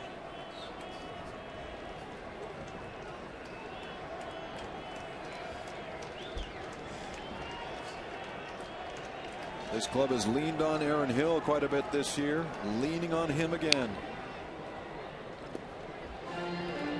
When you went up in your career against a guy with a good sinker and as a right-handed batter, how did you approach a good sinker bowler? I moved closer to him. I didn't move closer to the plate. I moved closer to him, so I would try and catch it and take some of that break out of it. Do that, and then, you know, it just doesn't seem like that ball is sinking as much. Now you're a little bit closer, so you got to be a little bit quicker.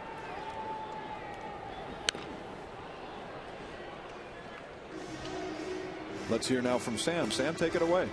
You know, Pat, I talked to Aaron Hill before the game, and he said he had struggled against Carmona, 2 broken bat hits in this game, but he thought he'd try and lengthen his swing a little bit as opposed to that direct line and the short compact swing. He thought about swinging a little more down and longer in order to try and defeat this Carmona sinker. Well, he's in a hole here, 0-2. One away, Scudero at first. You know, and that's chopped foul. You know, another thing that you really have to do is you got to figure that the ball that's starting out about just above your knee to your knee, you got to be able to be disciplined enough to let that ball go, because it's coming in so hard and it's going down so fast. You've got to be able to lay off of that ball, because it's going to be a ball.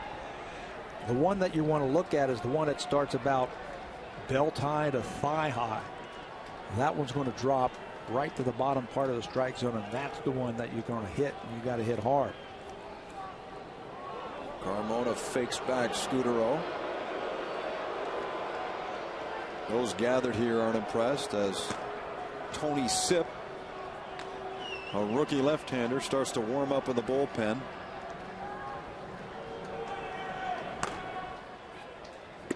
And Hill turns away from that, offering 1-2. 15,295 in attendance tonight. They've seen a good one.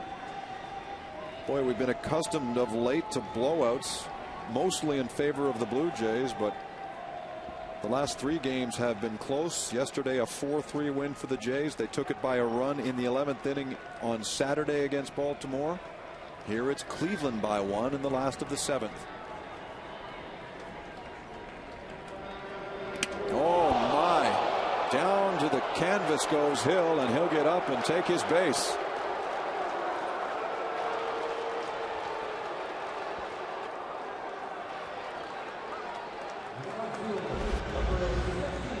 Here comes that heavy sinker coming right in on you, and it just glances in the shoulder, and it ricochets and hits the home plate umpire. Jars him back a little bit. Bill Welke. He seems to be okay. That's great news. At first glance, and the sound made me think initially that hit Hill in the head. Right. And based on what happened to Aaron on the 29th of May last year in Oakland, we're certainly happy that it didn't hit him in the noodle. Here again, listen. That's full impact on behalf of Bill Welke. So a mound conference now. They'll talk things over with Carmona. There's the situation on base. Hill at first and Scudero up at second. A 1-run lead as Carl Willis pats his man on the rear and says, go get him.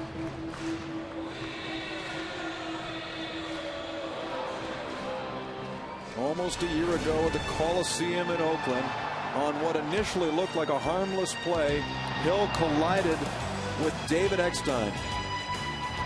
And you can see he got all of Eckstein's right forearm in the head.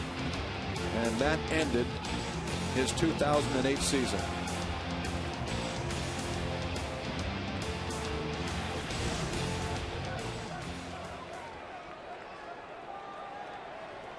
He's fully recovered, standing at first, and watching as Alex Rios bats.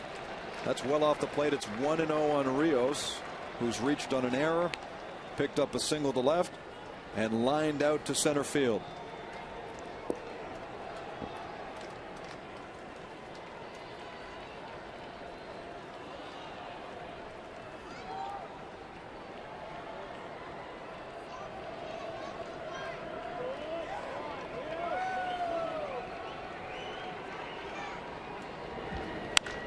A chopper to third. It backs up DeRosa. He makes the long throw to first to get Rios. Looked like the exact same ball that Rios hit in the first inning. That DeRosa booted. This time got it more up on the big hop. Staying back on it and throwing Rios out over at first base. Watch how he gives ground at third to get the big hop, and then has the strong arm to throw him out. All right, Vernon has hit the ball hard twice to center field. See if he can pick up these runners here with 2 out. 1-0 on Wells. 2 lineouts to center field and a strikeout in the 5th. So Vernon's 0 for 3.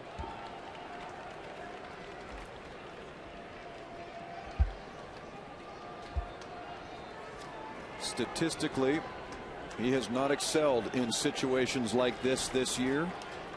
Started the night a 200 hitter with runners in scoring position. 1-0 pitch, line to left field, base hit for Wells. Scudero's in. The game is tied, and now Hill touches. The Jays are back on top.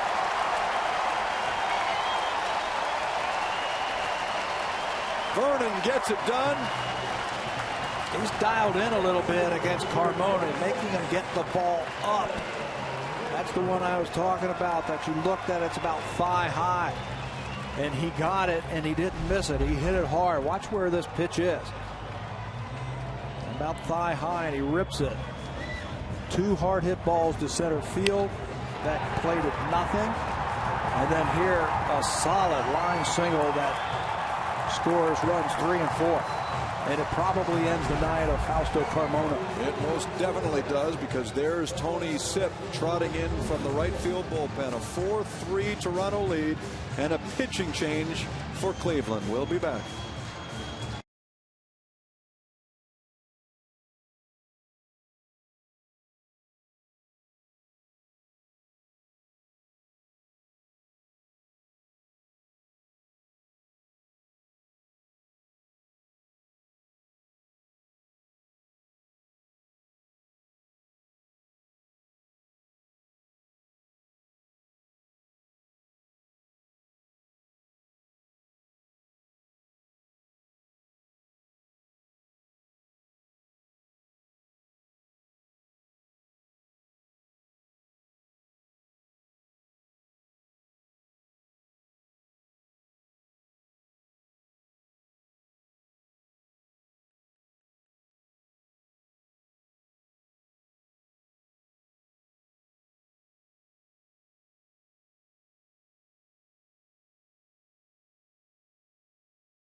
Day presented by Teletoon.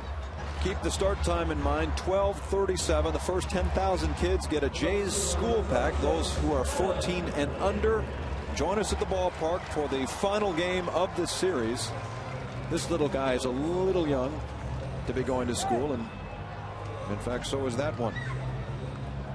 Boy, those soothers come in handy. I can tell you that from experience. Here's Tony Sipp, a left-hander When we saw Cleveland earlier this year, they had Rafael Perez, a left-hander, in the bullpen. They didn't have a complement to him. And on April 22nd, they brought up Tony Sipp, and look at the numbers, outstanding, although it's just 3 1/3 innings. He has faced 10 batters. He has retired all 10 of them, 6 of them by strikeouts. This is just his 5th major league game. He's a 25-year-old, born in the state of Mississippi, resides in Moss Point.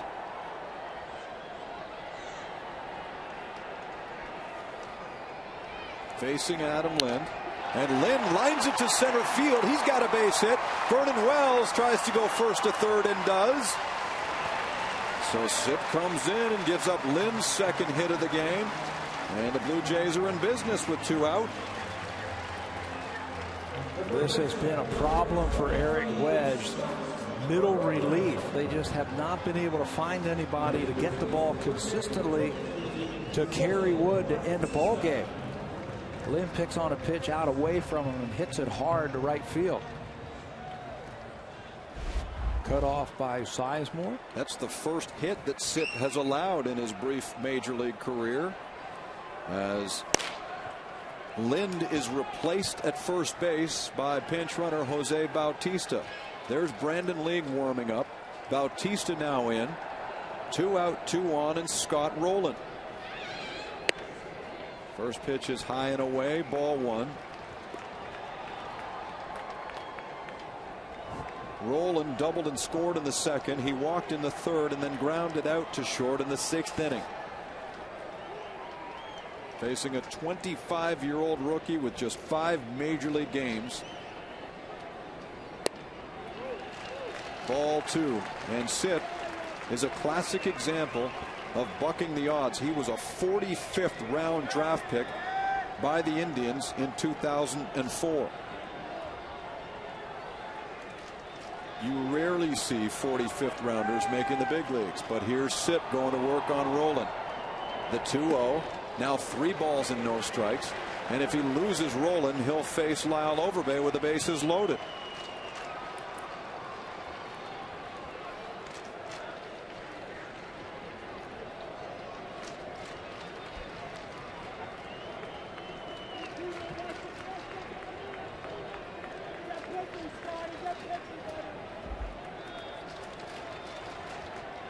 On 3-0, it's lined right to DeRosa, and he stabs another one. Rowland made good contact, but right at the 3rd baseman, and that gets the Indians out of the 7th, but they give up 2, and the Blue Jays retake the lead. After 7, it's 4-3 Toronto. You're watching Blue Jays baseball on Rogers Sportsnet.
The Jays on Rogers Sportsnet. Brought to you by Home Hardware and Home Hardware Building Center. Homeowners helping homeowners. It is a gorgeous night here in Toronto, and we welcome you back to Rogers Center, where the Blue Jays lead 4-3. They knocked out Fausto Carmona, who went 6 2/3.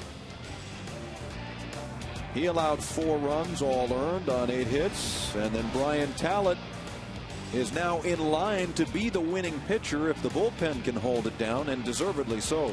Yeah, the first guy that comes out of the bullpen for Cito Gaston is Brandon Lee. We saw him a couple of nights ago, where Cito stretched him out in an inning and 2/3 against Baltimore. Gave up a couple of scratch hits, but had 3 strikeouts. Good numbers all around for Lee, throwing that good hard fastball, working on his slider, and when he needs a strikeout, he can throw a pretty good splitter. Well, Jose Bautista, who pinch ran for Lynn, takes over left field. He's in the game now as Lee goes to work on Mark DeRosa. DeRosa an 0 for 3 night, and that one gets away. So it's 1-2 on the Indians' third baseman, who's made a couple of nice plays defensively at third tonight. And here's Lee. Cito has shown a little more confidence in Brandon the last little while. He's had his streaks of being wild, but he seems to be controlling his pitches a little better these days. Coming in more critical innings. That ball slashed to right, and DeRosa has his first base hit. Yeah, that was a 2-strike, kind of fight him off. That good hard fastball that League has. DeRosa good at bat to pick up the hit. The whole bullpen, everybody has really stepped up. The bullpen ERA is now under 3 with this little hot streak that they have gone to. Second in the American League in team ERA. Now the relievers at 2.91. The thing about League is he has the ability that even if there are guys on base, because he's a strikeout pitcher, he can get you out of the inning quickly, and he's got good run on that fastball that he can get the ground ball. Even if he gives up a little jam base hit the other way, he can throw that fastball with good tailing motion on it and get that ball on the ground and get 2. And we have not seen yet tonight a double play on either side, and you know, we kind of expected 1 or 2 from Fausto Carmona because that seems to be his forte. Best in all of baseball. Swing and a miss there. At getting ground ball double plays. Similar stuff from Brandon Lee. Good hard power moving fastball. Difference from League and Carmona, he's got that split that he can use for a strikeout pitch.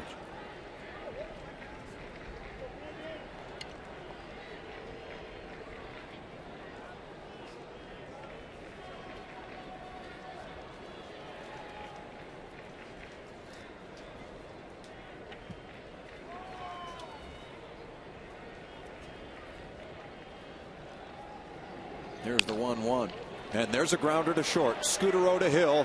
Hill on to first. Double play. Just like the doctor ordered. A nod of approval from Brandon.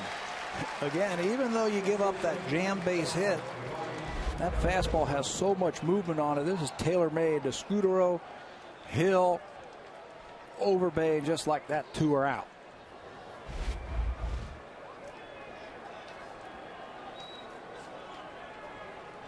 The middle infield combining to help out League, who gets 2 outs on the play and faces Ryan Garco.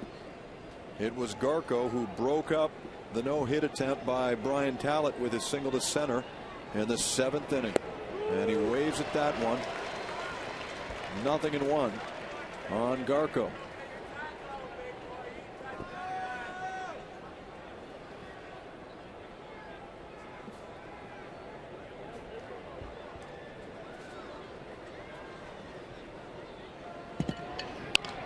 That's on the ground too. An easy play for Marco Scutaro, and Brandon Lee gets it done in the 8th inning, preserving a 4-3 Toronto lead. Can they extend it? We're about to find out. Lyle Overbay leads off when we continue on Rogers.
on the road.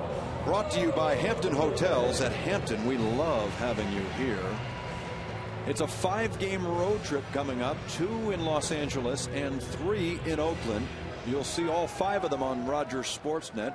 And then off to Boston, Atlanta, and Baltimore beginning the 19th of May. The first time the Jays see the Red Sox will be at Fenway Park, and a little interleague mixed in too. So glad you've joined us tonight. Bottom of the 8th inning, and we've witnessed a wonderful ball game here in the opener of this 2-game series, as Overbay, Barajas, and Snyder are due for the Blue Jays, leading by 1. Rookie Tony Sipp is the pitcher, and that shot just foul by Overbay.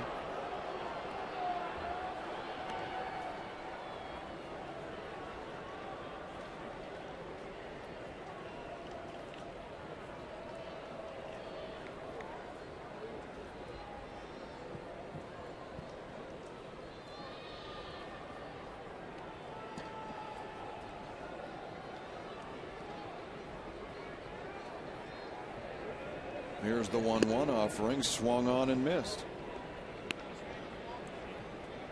Sipp's not a really big guy, but he's got a pretty decent arm. He had some good numbers in the minor leagues, didn't he? He certainly did. Although the low levels of the minor leagues, his totals over 4 years, 13-9 with a 2.74 ERA as he strikes out Overbay. He missed all of 2007 after Tommy John surgery on his left elbow. He can pitch up into the zone. That fastball 91 miles an hour to get Lyle. He's listed as 6 feet tall, but he doesn't look 6 feet tall.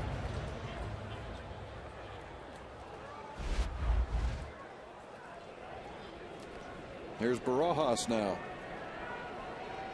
who'd been tearing the hide off the baseball until tonight. Although he would have had himself a hit if not for DeRosa standing there at third. Rod is 0 for 2.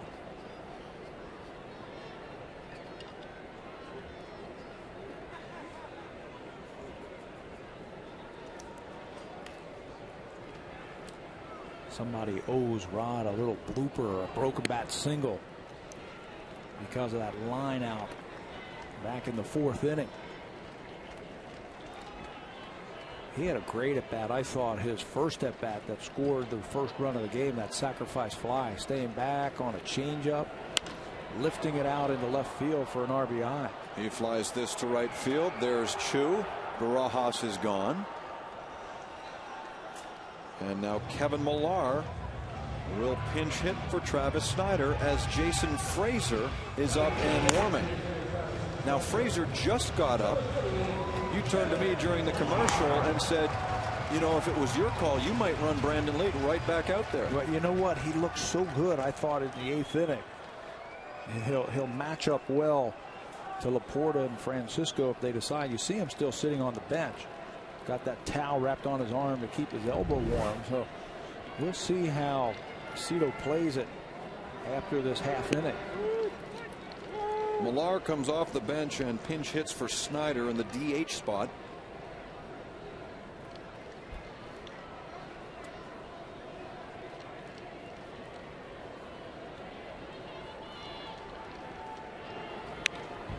And he's 0-2. And hasn't Millar, like Bautista, done a nice job of coming off the bench when called upon? Oftentimes starting games against left-handers and being very productive. He's hitting .333. His lone home run in a Blue Jay uniform was a grand slam against R.A. Dickey in Minneapolis. This, he waves at a pitch outside and strikes out. So 8 innings are now in the books, and the Blue Jays have a 4-3 lead on the Cleveland Indians. Back comes Brandon.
Kenya.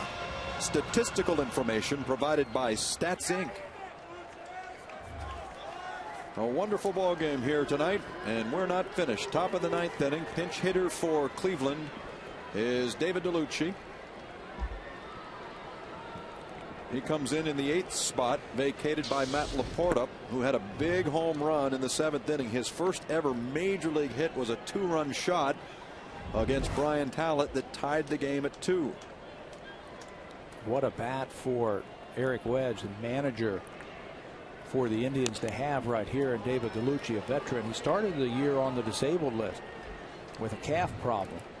He was just activated a few days ago, back on May the 1st from the DL, and all he has done is gone 6 for 12 since coming off the DL. So it's nice to look down that bench and see a nice veteran left-handed hitter like David DeLucci to start your 9th inning.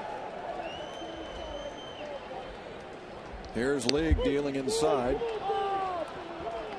96 miles an hour, 2 balls and a strike. And if you're wondering why is Scott Downs watching this one in a save situation, well, he has pitched in the last 3 consecutive games. And so League stays in there and gives up a leadoff single to DeLucci. Boy, you weren't kidding. A luxury to have a veteran bat like DeLucci on the bench. Yeah, he's seen it all. Nothing's going to phase him. Played in the World Series a couple of times. And now he'll watch as a pinch runner comes in. Gets himself into a fastball count. Has a fastball and hits it right back through the middle. Jesse's son, Josh Barfield, takes over at first.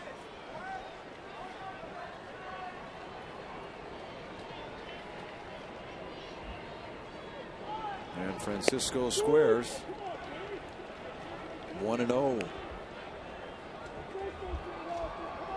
We saw Jason Frazier warming up.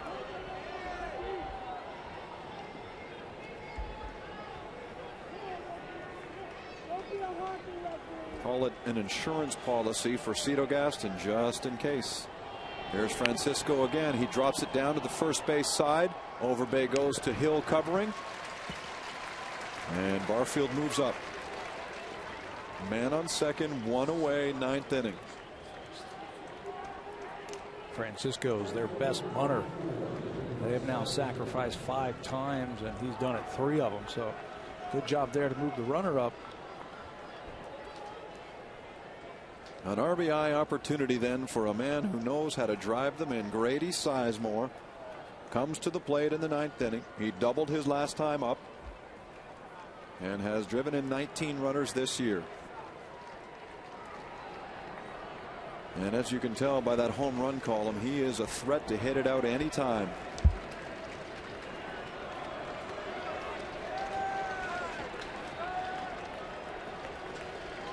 Here's League setting and firing. That's a strike. Bill Murphy, the left-hander, is up for the 2nd time. He joins Jason Frazier. League's last save came August 13th of last year in Detroit when he saved David Percy's win over Kenny Rogers. 0-1 on Sizemore. Here's the pitch. The ball lifted to left field. There's Bautista. Makes a bit of an awkward catch, but gets it done. Yeah, you wouldn't believe what that ball was doing right there. The reaction from Bautista and the way he handled that might have been one of those knuckleballers or slicing out there. Remember, because it was a low line drive, you got to deal with that bank of lights. Watch where he goes and catches this one. Good job by Bautista to corral that ball off the bat of Grady Sizemore. That looked like a knuckleball. Well, the 15,000 or so that came tonight have seen a good one. And they want it to end right here with Asdrubal Cabrera hitting in the 9th inning with 2 away. Runner at second for the Indians. Strike 1 issued by League. The Blue Jays have won 3 straight games after sweeping Baltimore. Their lead in the East is 2 games coming into tonight. Their last 2 victories have come by a run. Leading by 1 here That ball's taken foul, and League is a strike away.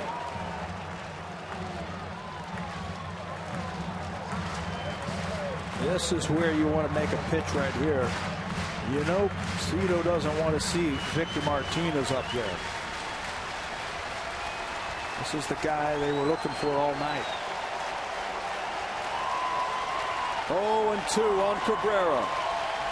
League into the windup. Here's the pitch, and it's lined to right field.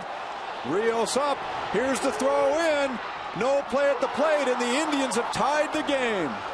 Josh Barfield comes around, and we're all knotted at 4.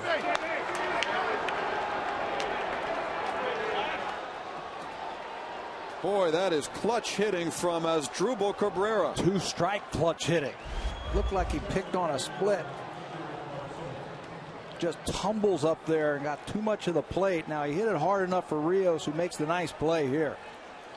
But his throw is just going to go up the line a little bit. If he could have got it in front of the plate again, Barajas could have blocked the plate and tried to cut Barfield off the plate, but it sails on him a little bit.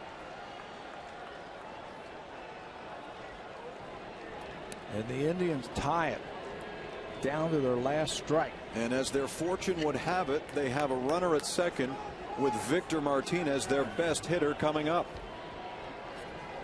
Martinez is hitting .376. And he drills the ball to center field. Well hit. Vernon Wells on the run. It's over his head, up against the wall, and it gets away from him. In comes Cabrera. The Indians now lead as Martinez doubles in the run, and now Cleveland is on top.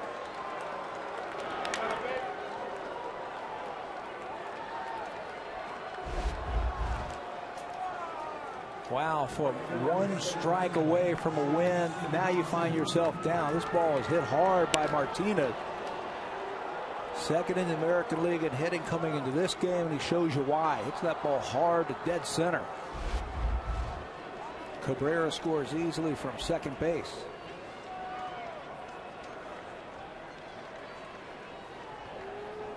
Martinez picked a good time for his first hit of the game. 5-4 Cleveland. And now that means we're going to see Kerry Wood in the bottom of the inning.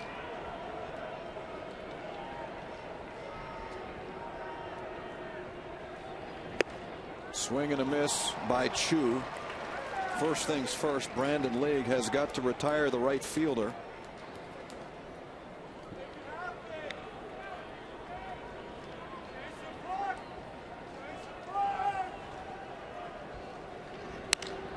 And this one's headed for center field. It drops in front of Wells. He keeps it in front, but Martinez comes around, and the Indians pad the lead. It's now 6-4.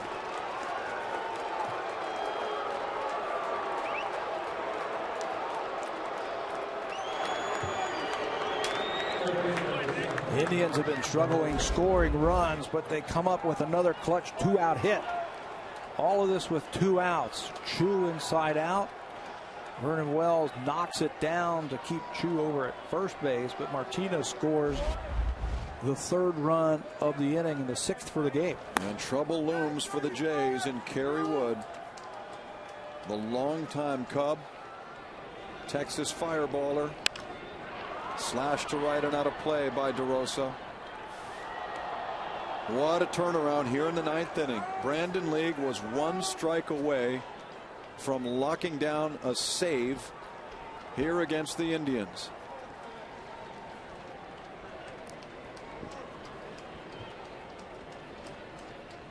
Runner goes from first. Barajas throws, not in time, and so Chu swipes second.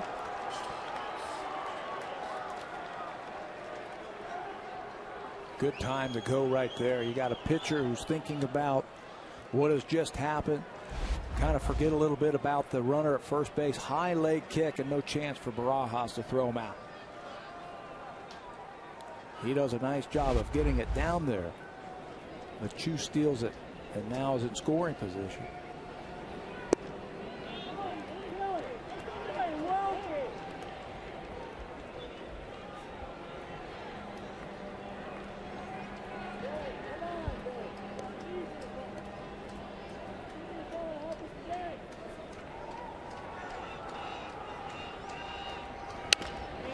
Here's a grounder backhanded and initially dropped by Overbay, but he gets it to lead covering.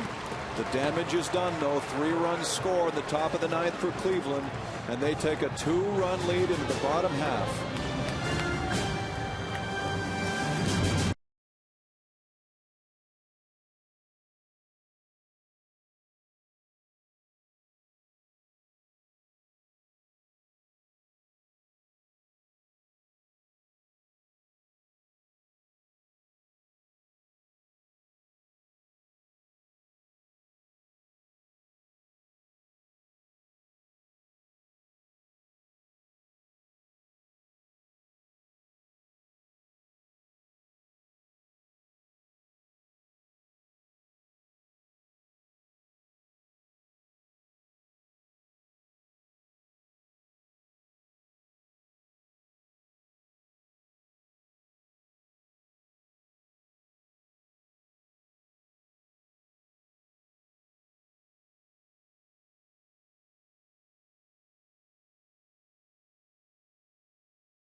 Rogers Blue Jays baseball partnership and may not be reproduced or retransmitted in any form, and the accounts and descriptions of this game may not be disseminated without the express written consent of Rogers Blue Jays baseball partnership.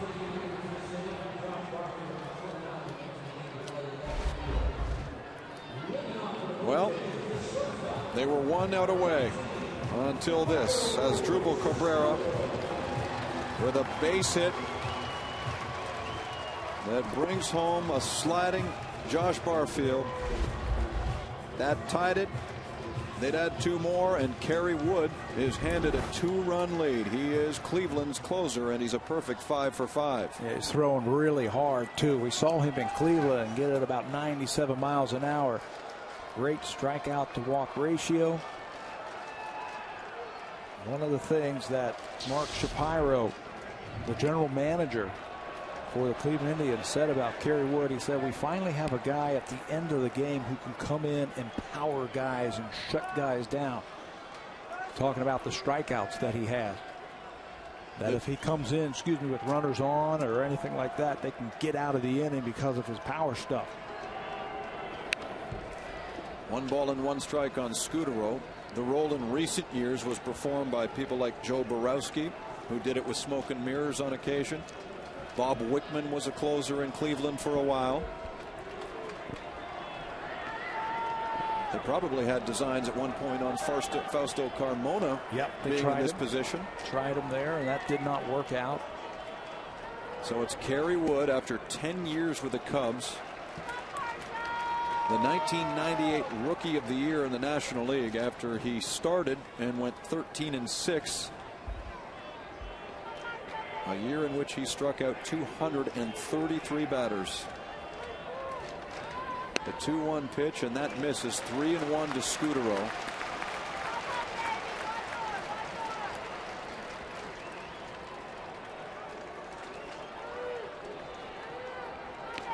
He became, to a degree, a cult hero on the north side in Chicago.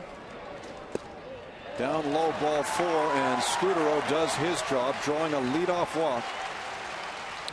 Second time that he has been on tonight. That on base percentage over 400 still for Marco Scudero. We'd like to remind you that Sportsnet Connected is coming up immediately following the ball game. Your esteemed hosts Mike Toth and Ivanka Osmak are standing by.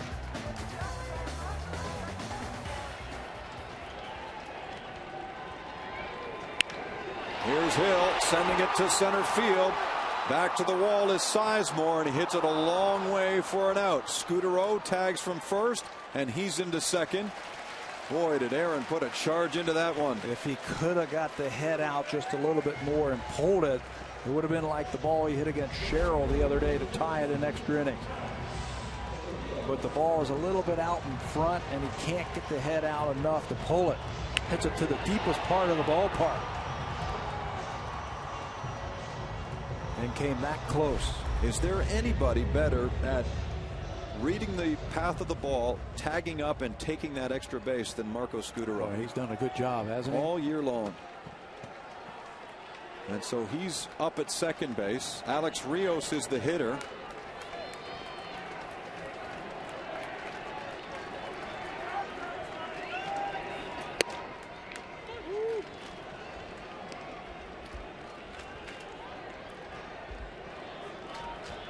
Alex with a single back in the third inning.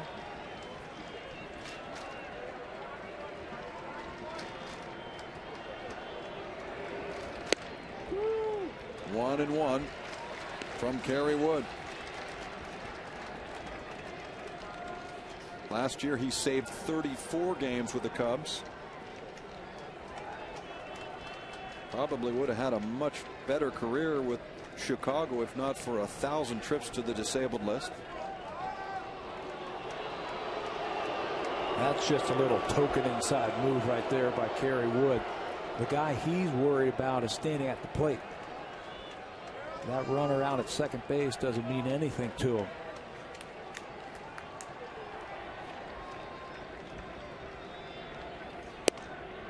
Down low, ball two. Wood made an appearance against the Jays at Progressive Field in Cleveland on the 12th of April and struck out the side in a non-save situation. He got Roland Overbay and Michael Barrett to end the ball game. The only victory Cleveland was able to secure in that series. Here's the 2-1 pitch, and it's off the end of the bat into center field. Sizemore watches it drop, and Scutaro reads the ball, advancing to third. Sizemore was standing so deep in center field, he didn't have a chance to get there. He's playing deep because he doesn't want any ball over his head for extra bases, and that time it backfires on him. Watch how Rios hits this one off the end of the bat. If he's playing in his normal distance, he makes that play easily. But look how far Grady's playing back there and how far he's got to come. He's got to play it on a bounce. He doesn't want anything by him, and now the winning run is at the plate. Well, buckle in, folks. Just one away here in the bottom of the ninth inning. We've seen a host of men serve as the walk-off heroes so far this year. Vernon Wells has not been one of them. Kevin Millar's done it to win a ball game. Lyle Overbay with a home run against Oakland. Most recently, Aaron Hill.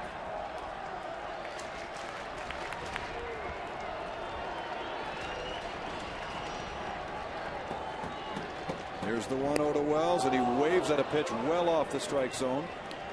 And it's 1-1. He was looking for the heater. 1-0, and Kerry Wood, veteran, very smart, throws him a breaking ball.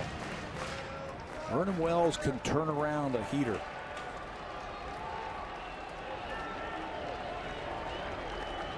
Good numbers in the later innings. 1-1. Here's the pitch, and that's strike two. So he goes with back-to-back sliders, and Wells goes after both of them. Kerry Wood knows that Vernon Wells can turn on a fastball. He might show him something. He might show him a fastball up and in. But I bet you he's going to throw that good curveball. And he gets him. Vernon Wells is gone on a curveball, and he strikes out.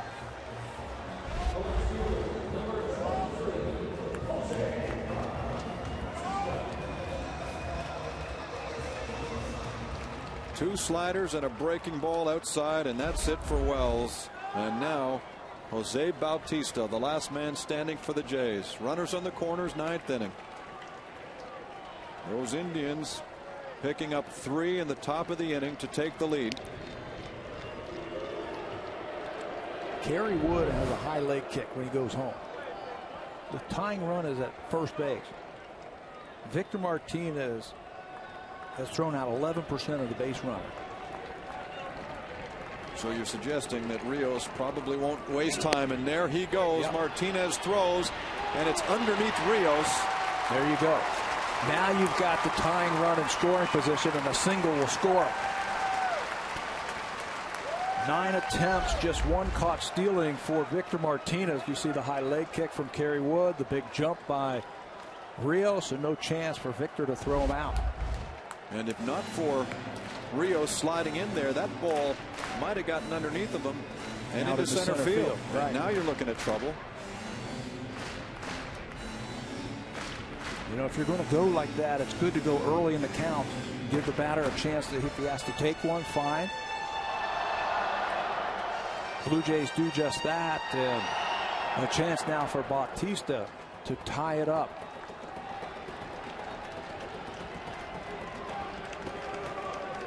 But Kerry Wood has not blown a save this year. One strike on Bautista.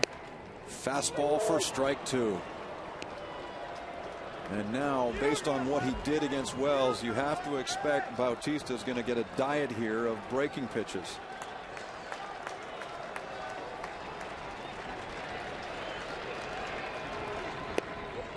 That one's off the plate.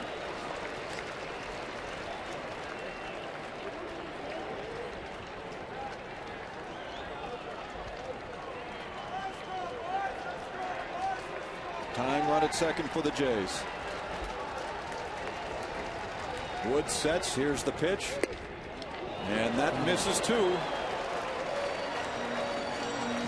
Looked like Wood got under that one just a little bit. That one kind of floated up there. Didn't have that good downward movement to it. Impressive discipline from Bautista. And now it's 2-2. Martinez sneaks out. Here's the pitch, and it's drilled towards center field, dropping quickly. And here comes Scudero. Here's Rios, and we're tied again. Jose Bautista, you are a clutch hitter.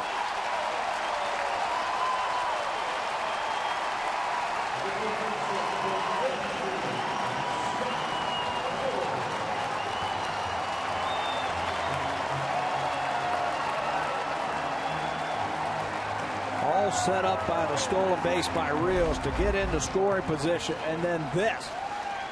Looked like another one of those floaters out over the plate. Now Josh Barfield, an infielder, is playing in the outfield. They want to kind of make him a super sub if they can.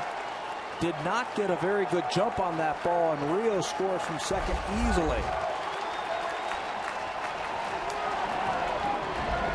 Here's Scott Rowland then. And the potential winning run is on first base. Rowland's a savvy veteran. He and Kerry Wood have matched up a time or two. Though Wood has the better of Rowland.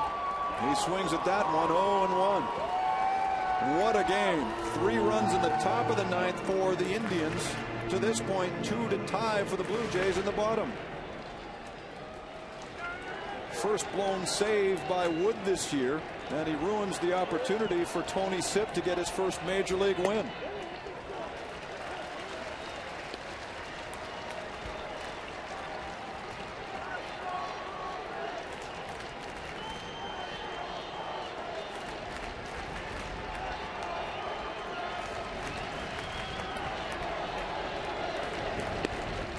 Two and one. The one thing fans seem to love about this 2009 edition of the Blue Jays, Pat, you can never count them out. No, even though they give up 3 runs in the top of the 9th inning, they come back with 2 outs and battle and scrap and come up with a 2-out base hit. Here's a floater. Back of second base. Out goes Peralta, and he pulls it down. But it's a different contributor, it seems, every night, and this time it's Jose Bautista. His 2-out single against Wood sends it to extra innings.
You're the new man to highlight because you just came up with a clutch 2-out base hit that dropped into left field and brought in 2. Yeah, he's saying get down, and Josh Barfield looked like he broke back on that ball initially. And that's all that they needed to get those 2 runs across. And so Jason Frazier, who we have kindly termed the Vulture because of his proficiency for coming in, pitching well, and picking up victories. He's 4-0 on the year. Comes in to begin the 10th inning here against the Cleveland Indians. I'm Jamie Campbell with Pat Tabler, Sam Cosentino, and our Sportsnet.ca columnist Scott Carson up in the booth. First pitch swinging, and Peralta flies out to Wells. Jason Frazier has been so impressive this year, pitching in meaningful innings and getting the job done.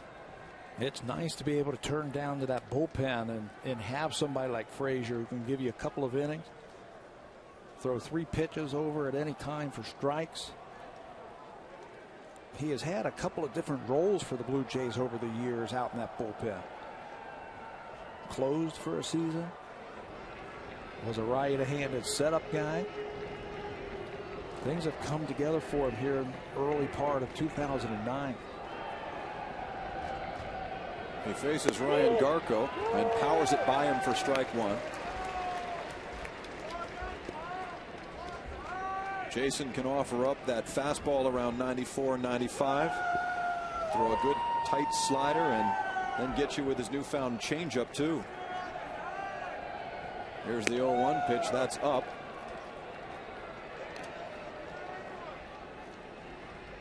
It was Garco way back in the 7th inning who picked up the first hit of the game for the Indians. Brian Talent went 6 1/3 of no-hit baseball.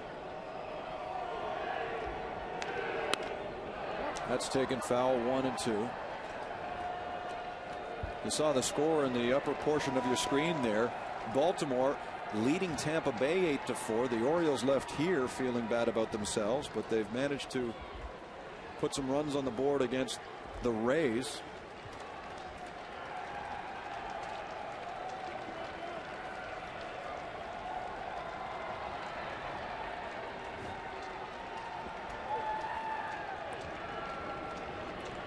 The 1-2 offering, and that's drilled foul as well.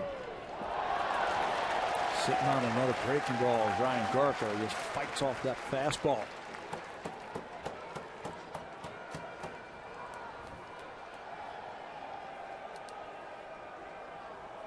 But there's always something exciting about extra inning baseball, and we've seen it already 5 times this year. Most recently Saturday, when Aaron Hill gave it up, got it back, and won it for the Blue Jays. Here's the 1-2 outside. Yeah, I like the Jays' chances here at home in extra innings. They're 3-0. They've walked off in extra innings 3 times. Walked off a 4th in a 9-inning game. Here's a 2-2. And Garco's up to the task. The only extra inning game they've lost this year was down in Minnesota, when they dropped one on the 14th of April. That was the only game they lost in that series, in fact.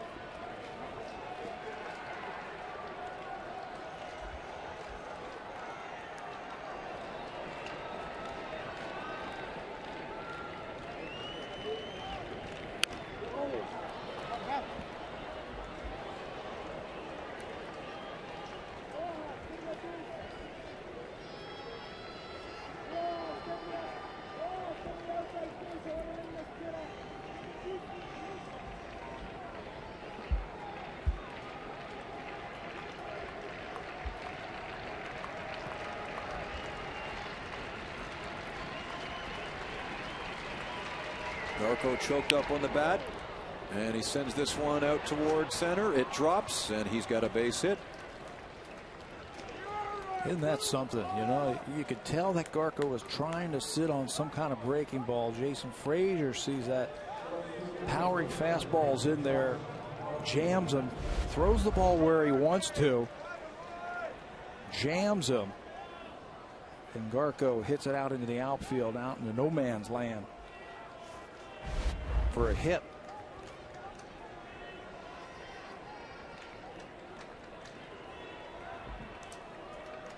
So here's Josh Barfield then,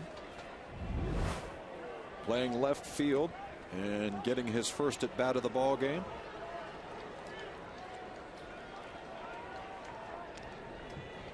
Josh started his big league career with San Diego, came over to Cleveland in a trade that saw the Padres pick up Kevin Kuzminov, and was thought to be the starting second baseman for this team for years to come, but he's lost that role. He spent some time down in AAA, and just recently when we talked about their lineup being turned over, Laporta coming up, Barfield coming up, David DeLucci coming off the disabled list. They kind of want to make Josh one of those super utility type of player. He's got some ability. He can play the infield. He's playing in the outfield right now. He can run a little bit. 2 strikes on him.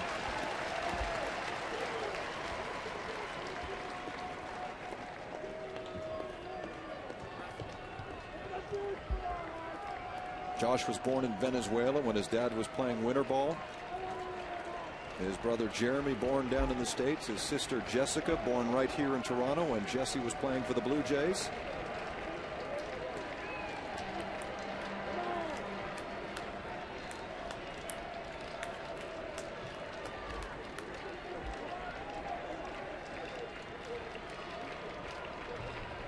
In a hole here, 0-2. Frazier sets at the letters. Here comes the pitch, and it's on the ground off of Frazier, and he spins and decides not to throw. So Barfield gets on with an infield single. Garco moves up to second, and quickly out to second base goes a pinch runner, Luis Valbuena.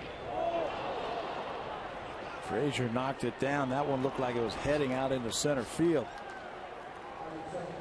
Came so close to picking that one off the turf and turning 2, but now he's got his work cut out with him with a couple of runners on. There's the rookie Valbuena, who, like Laporta, just came up from AAA Columbus. He made his big league debut yesterday against the Tigers. Ben Francisco is the hitter.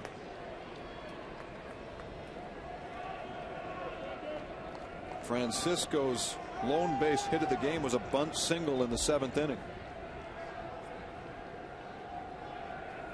And now Barajas needs time to go and talk with Frazier.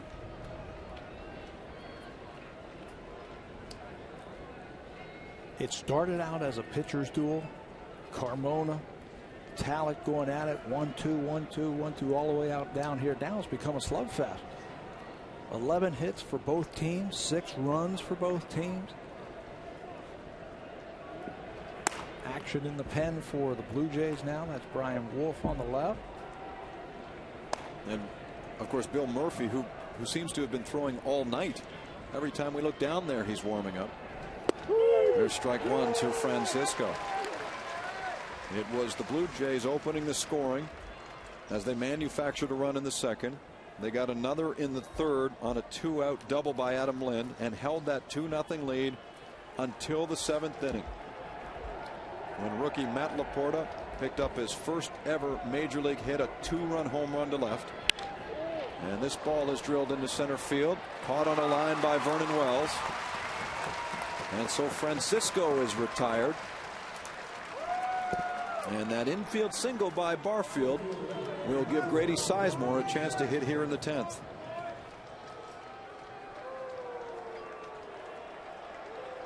Question is he going to face Jason Frazier, or will Cito Gaston go left on left? Here comes Cito, and he's made the call. Bill Murphy will come out of the bullpen and face Sizemore. So as Cito goes to make a pitching change, we'll take a break and return to the 10th inning of play right after this.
Just of note, a little more baseball's coming your way in about 20 minutes time.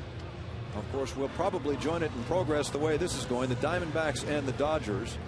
And then on Sportsnet Pacific, if you choose, you can watch the Rangers and the Mariners once this one has concluded. But right now, we're in the top of the 10th inning. The Indians have 2 men on. Grady Sizemore's coming up, so Cito Gaston goes to his left-hander, Bill Murphy. And he's only given up 1 hit, and that was to a left-hander. Murphy has allowed just 1 hit in 7 1/3 innings of work. This is his 6th game. Opponents are hitting .048 against Bill. Take that back. Lefties 0 for 10 against Murphy. First pitch swinging, golf to center field. Coming on quickly as Wells, and he makes the catch. Murphy turns around and says, "I got my man." And so the Indians will leave 2 here in the top of the 10th inning. Yet another opportunity to walk off with a win.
Rafael Betancourt, who wears number 63 despite being in the major leagues for a long time. This is his 7th year with the Indians. The former closer of the Indians last year, and it just didn't work out for him. So they moved him into that 8th inning role. Things were a little bit better in front of Kerry Wood, but now he's going to have to ask him to bring it home. 14 hits in 12 innings for Betancourt. He throws hard. Good fastball, good slider. And again, the bullpen has been a problem for Eric Wedge.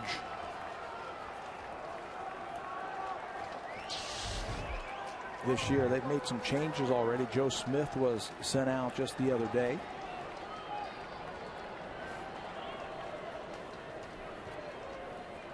Betancourt facing Lyle Overbay, and there's a strike. Jensen Lewis has had his troubles as well. And Betancourt, with a 6 ERA and 12 appearances, has not been effective as effective as Wedge would like. Here he faces Overbay, and that's down for ball 1. Check that on Joe Smith. He was placed on the disabled list with a right rotator cuff strain just a couple of days ago. Back on the 18th of April, Overbay walked off a victory against the A's with a 2-run home run in the 12th off Dan Geis. And he's up there in a tie ball game, bottom of the 10th inning.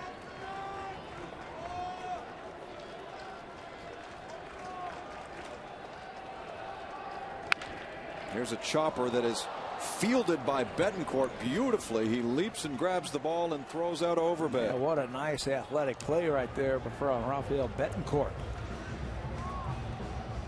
Maximum effort kind of guy. Gets everything into it, his whole body into it. But watch his reaction after that ball's off the the bat of Overbeek. Climbing the ladder. And then the easy toss for the out.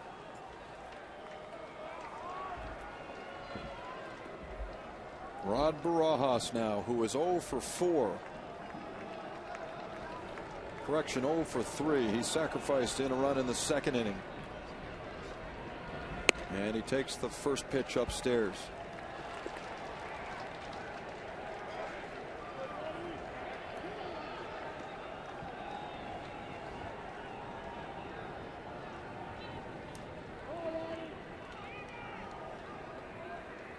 Betancourt sets at the belt. Here's the pitch, and that's fouled away.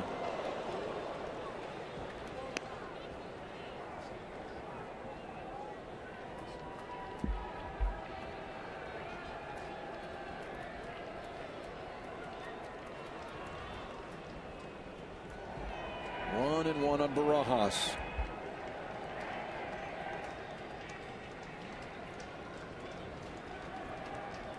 Martinez sets up outside and he misses. 2-1. I love the way Cito Gaston manages his pitchers. When Sizemore came up with 2 out in the top of this inning, he could have kept Fraser in there, who's just 1 for 15 against left-handers this year. He's owned left-handers, and yet he goes to Bill Murphy because Grady Sizemore had 3 hits and 7 at-bats against Fraser, as Barajas takes a strike, and one of those hits was a home run. You know, Cito doesn't manage by the book. Nope. He manages by gut, by feel. And Murphy proved him correct in getting a 1-pitch out of Sizemore, sending it to the bottom of the 10th, tied. Here's the 2-2 coming, and Barajas pops it up. That's Johnny Peralta now playing third base. Some changes while we were away. Mark DeRosa has moved over to first base. Luis Valbuena, who came in to pinch run for Ryan Garco, has taken over at second base. Asdrubal Cabrera, who started the game at second, has now shifted to short, and Peralta has moved over to third. So a big counterclockwise move by the 4 infielder. Yeah, the entire infield has essentially shifted. And now the DH Kevin Millar stands in. He too has been a walk-off hero this year with his base hit against Darren O'Day on the 22nd of April.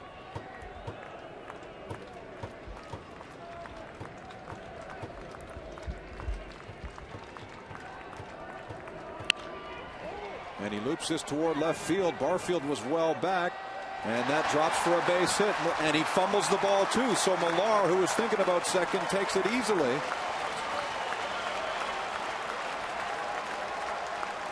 Give Millar a double. It looked like Barfield was trying a little bit to get that ball too quick and took his eyes off of it. Hit right off the end of the bat by Kevin Millar, but placed beautifully down the left field line. Now here comes Josh Barfield, and watch his face. He reaches down for it and then looks up just a little bit too quickly. And that ball bounces away. That allows Millar to get into second base. He'll be replaced by Johnny McDonald, the pinch runner. McDonald, a longtime member of the Cleveland Indians before coming here to Toronto. He doesn't get to play much these days, but wouldn't it be sweet for him to come in now with a game-winning run? 2 out in the 10th inning. Marcos Scutaro got it all started in the 9th inning by walking against Kerry Wood, making extra innings possible.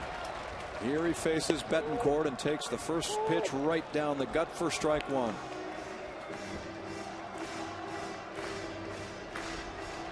Cleveland led this game 6-4 in the bottom of the 9th inning. Scutaro walked. Hill flied out deep to center field. Rios then singled to left and stole second after Vernon Wells struck out Jose Bautista.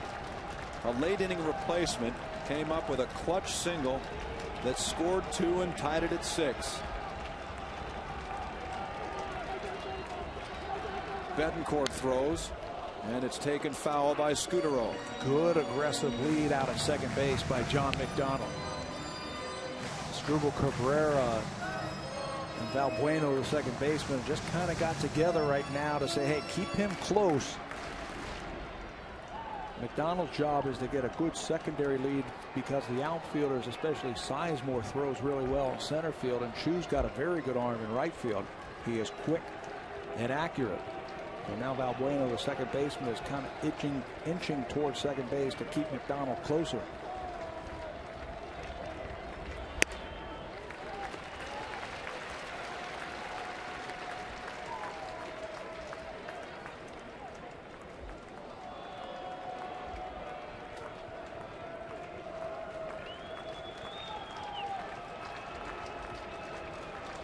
One ball, two strikes.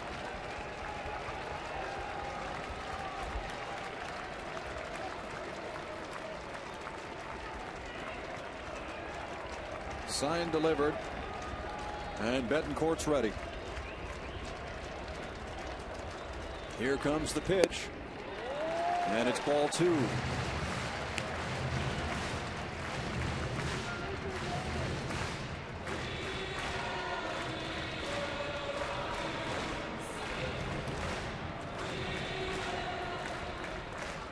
Scudero's a veteran who really knows how to work the count.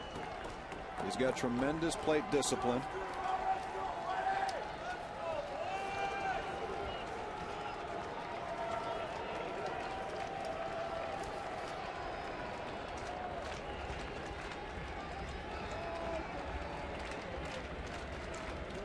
Here comes Betancourt again, and it's lined to right field, but foul.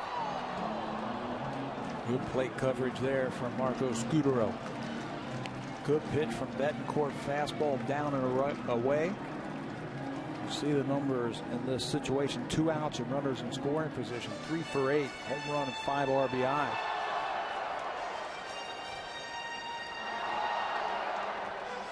Shortening up that swing to try and make solid contact, see if we can get the ball into the outfield.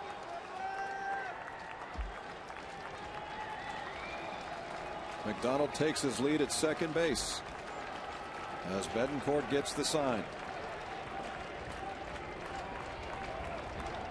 Here's the pitch, and it's popped in the air over near foul ground. Chu is over there, and that's it. The 10th inning comes to an end. The Jays leave a man in scoring position, and we'll go to the 11th when we continue on Rogers Sports.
Come back, they'll play a 4-game series with the Chicago White Sox.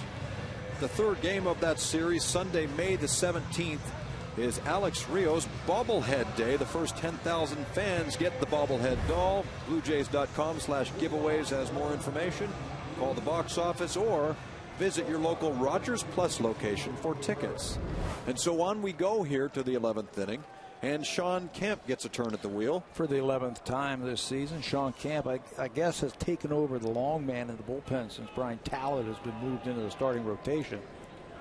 Just 11 innings this year for Sean Kemp. He has thrown 5 innings as a reliever, but that came 5 years ago. And he did it against the Cleveland Indians, so he'll face the top of the lineup. There's Cabrera dropping one down, and it kicks foul. So he'll have to try again. 0-2 on the batter. It's Cabrera, followed by Martinez, and then Shin-Soo Choo. If you were with us during the 9th inning, Cabrera was the last man standing against Brandon League. In fact, he had 2 strikes on him, but managed to muscle a single to right field. And that enabled Josh Barfield to come around and tie the game. At one point, the Blue Jays were a strike away from winning this. He shoots that one to left, and he's on with a single. Been a hot hitter, Cabrera. Batting average up over 300.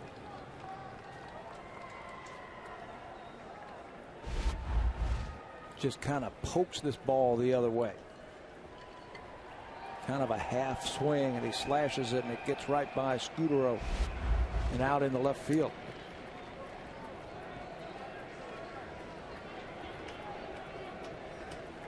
And so Victor Martinez comes back.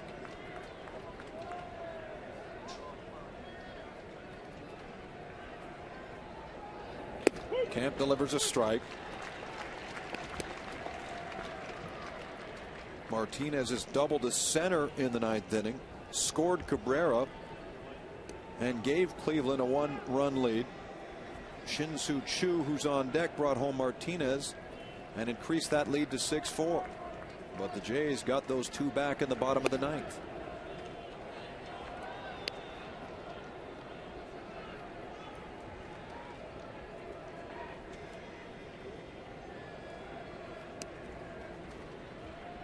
Again, we welcome those who have been watching Baltimore and Tampa Bay on Sportsnet West as Kemp tries to get Cabrera at first. And a reminder that the Diamondbacks and Dodgers will, at this point, it appears, be joined in progress. That game is about 5 minutes away from starting.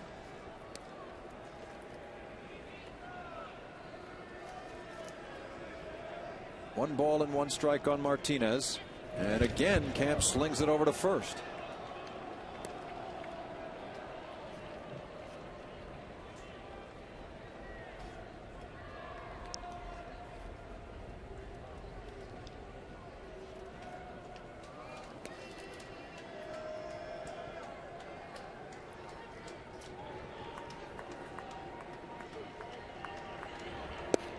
Strike 2.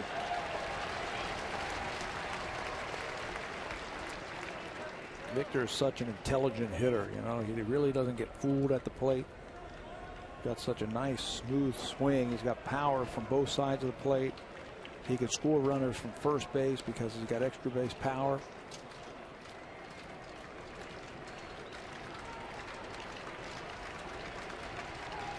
Won a couple of batting titles in the minor leagues.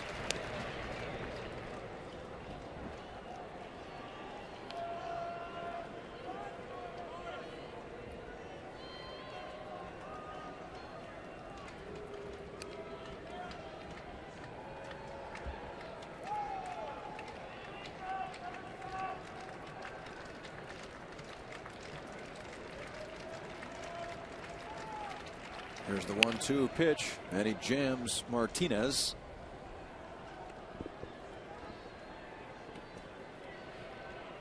You'll notice that number 27 patch on the right sleeve of Martinez. That's in honor of the late Herb Score, who for a long time, about 30 years, was the radio voice of the Indians, and at one point a very promising pitcher. There's the 1-2. That's off the plate. 2-2.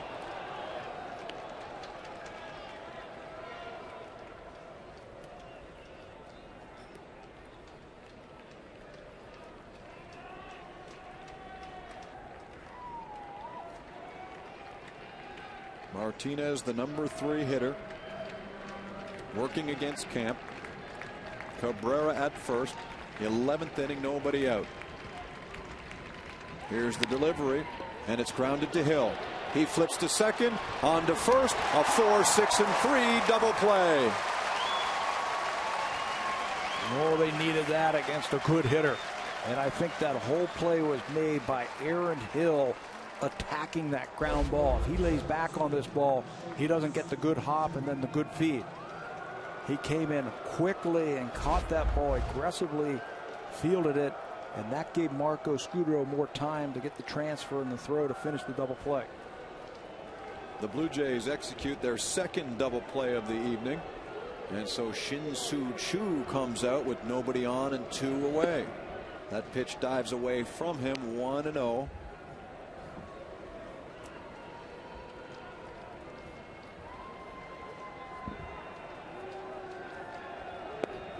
There's a strike, 1-1. Choo had an incredible second half last year, and I know you alluded to this, a .343 average with 11 home runs in 58 games.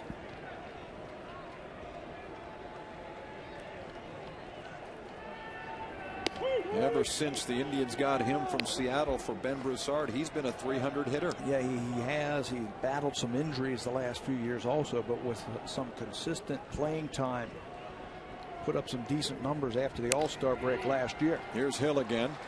An easy play for Aaron. And the Indians don't get a run in their half of the 11th. So when we return, Hill, Rios, and Wells are coming up for the Jays.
Blue Jays in the bottom of the 11th inning.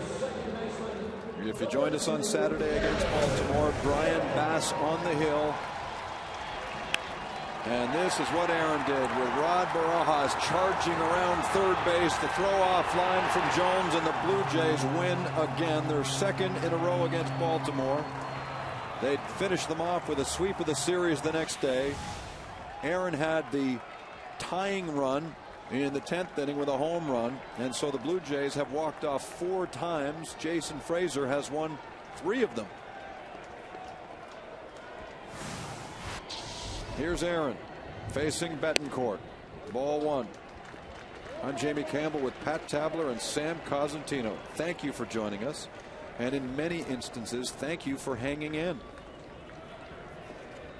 We've seen our share of extra inning games so far this year.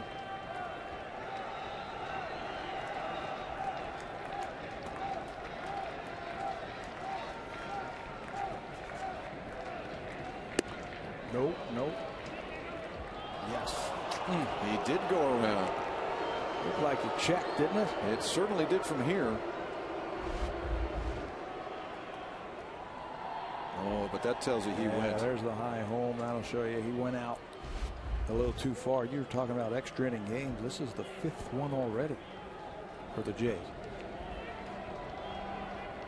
1 ball and 1 strike.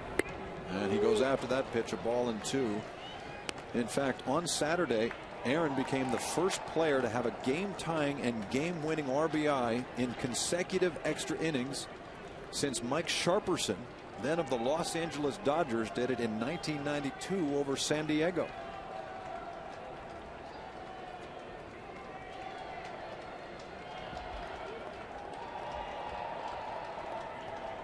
A 2-strike count. Here's Betancourt, and it's fouled back and out of play. Well, they want to keep the ball away from Aaron Hill's power stroke. You see Victor Martinez, the catcher, keep kind of creeping out to the outside part of the plate.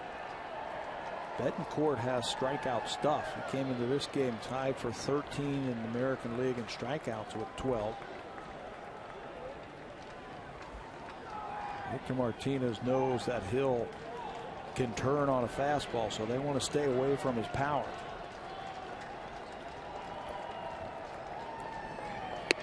Swung on and missed, and Aaron Hill strikes out.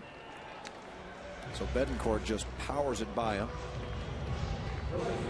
And that leaves Hill mumbling to himself. Good overhand fastball right on the black.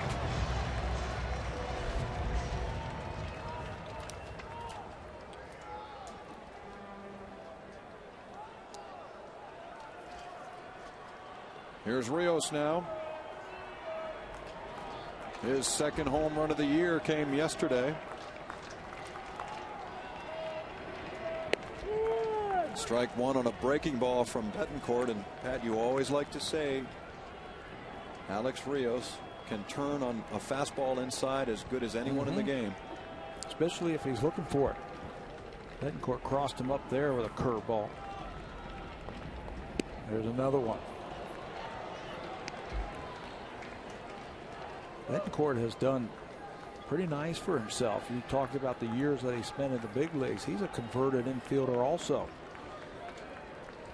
He was in the Red Sox chain. They moved him into the pitching. He's got a very good arm. 0-2 on Rios. And Alex gets a piece of that. He has never given up a home run to a Toronto Blue Jay.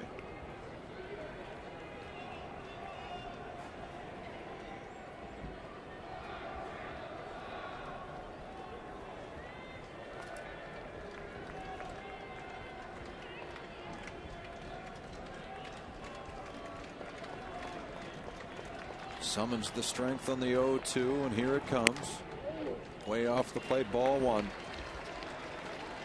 Vernon Wells awaits his turn. He's on deck.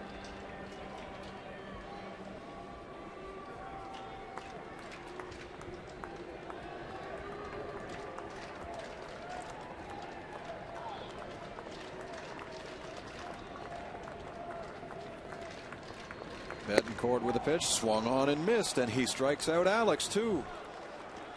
So the big right-hander gets back-to-back strikeouts at the bottom of the 11th inning. He powers a fastball by Aaron Hill. This time he's going to pull a string and throw a good breaking ball. 3 of them to Alex Rios to get him.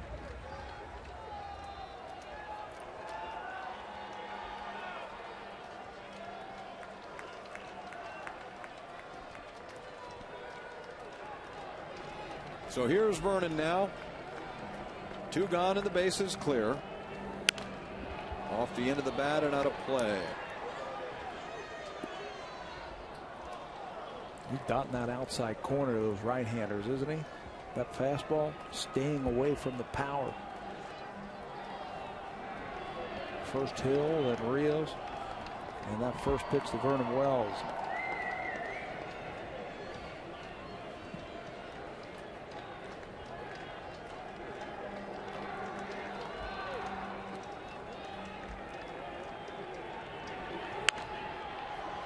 Nothing in 2. Vernon has contributed a very key base hit in this game. After the Indians had taken a 3-2 lead in the top of the 7th inning. Toronto came back, got 2 men on, and with 2 out, Wells Dropped a single in left field that scored a pair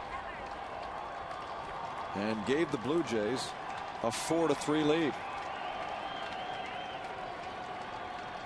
Here's the 0-2 pitch, and it's up the middle, a base hit.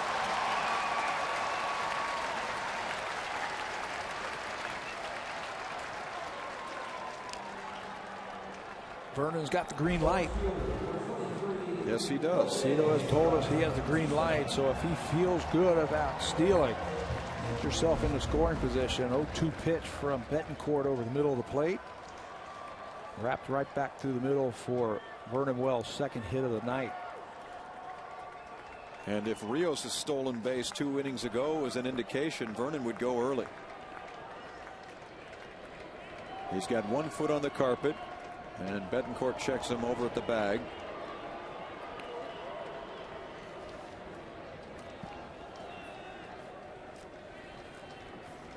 Rios stole his base in the 9th off Kerry Wood, and that was a big steal as it turned out, because Bautista was able to bring him home with a 2-out single.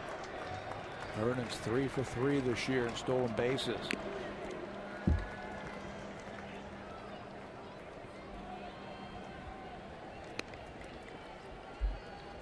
If it gets that far, DeRosa, Peralta, and Garco are scheduled to hit for the Indians in the top of the 12th inning. Bautista would love to end it right now.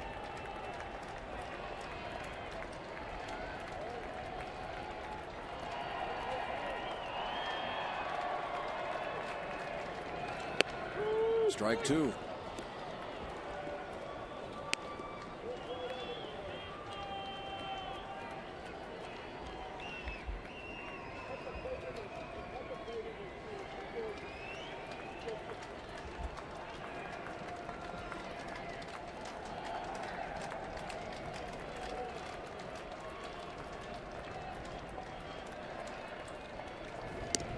And Vernon's back.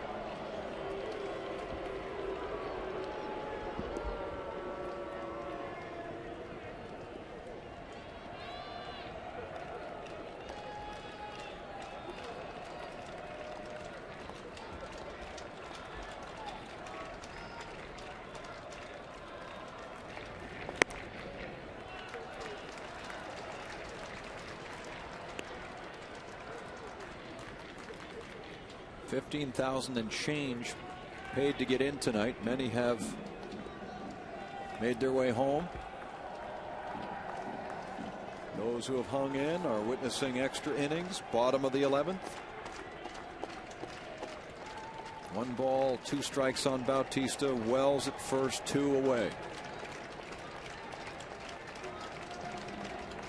No movement from Vernon. The pitch is off the plate. It's 2-2. Good job by Betancourt to hold that ball a little bit longer, kind of vary his time towards home. See managers send guys 2-2 here. Maybe you can open up a hole. Maybe you can get a ball out into the outfield and score. Wells has shown no indication that he intends to go. Creeping out there onto the turf on 2-2. He's not going here, and Bautista swings and misses, striking out, and that ends the 11th inning. We will play 12 tonight here at Rogers Center, still tied at 6. You're watching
Those Yankees are hosting Boston right now. They're in the 4th inning, and the Red Sox lead 3-0 in a game delayed extensively by rain.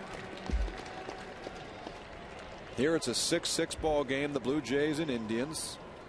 We now present the 12th inning of play with Mark DeRosa, the third baseman turned first baseman, standing in against Sean Kemp. A diving attempt by Overbay. The ball squirts into the corner, and Rios plays it off the wall. Here's the throw in. It's late, and DeRosa leads off the inning with a double. The Blue Jays defense plays percentages, saying that for the percentages, for the most part, the ball is going to be in the middle of the diamond. Late in the game, you usually play guys on the line to prevent no doubles. They like to play the percentages, but this time it backfires on them a little bit as DeRosa shoots that ball down the right field line for a leadoff double.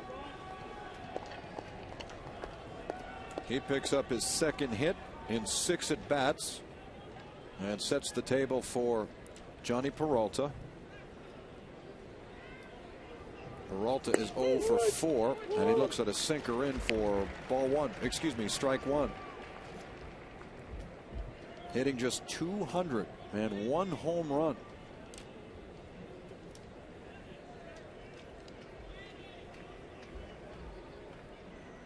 He is not thinking home run now. He's thinking about getting that runner over to third base.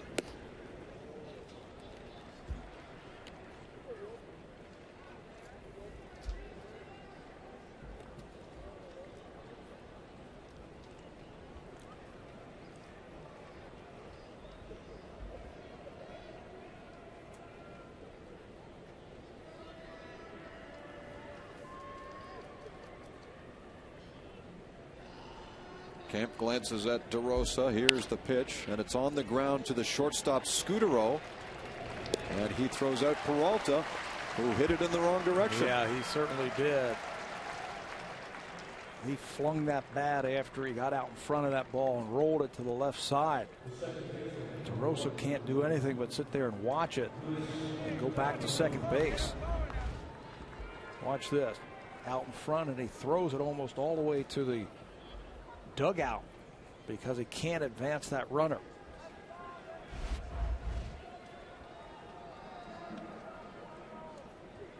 And so now Luis Valbuena steps in.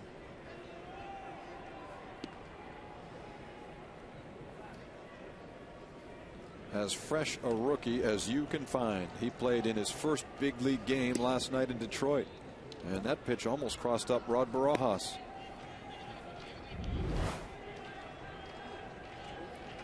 One of the players that they brought up from Columbus just a few days ago. Middle infielder with some speed.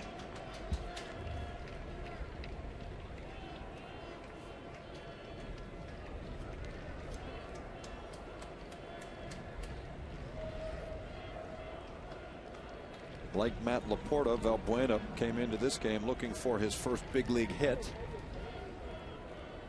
Laporta got his in a big way, a 2-run home run against Brian Talent in the 7th.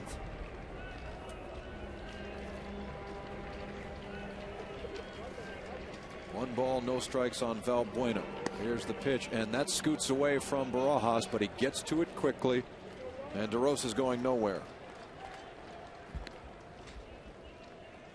That one looked like he had some trouble knowing what was coming also, didn't it? Watch this. It's going to be something away, but he kind of can't get his glove turned around to catch it. Watch. There. The ball's just sinking on him. Good movement from Camp. So 2 balls and no strikes on the rookie. Here comes Camp. And that misses as well. 3-0.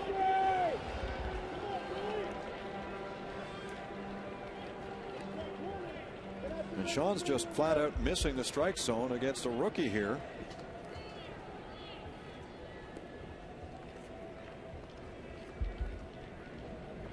Josh Barfield is on deck for the Indians.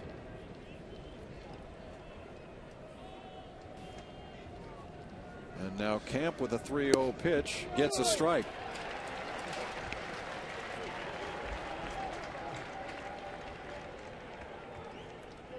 DeRosa with the leadoff double. He could not advance after Peralta grounded to short. One away.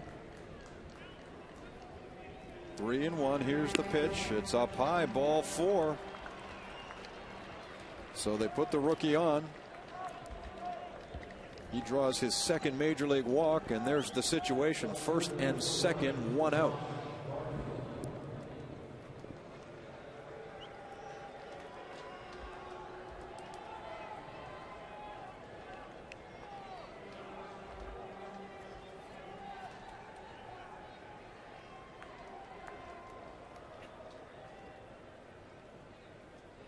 Josh Barfield now.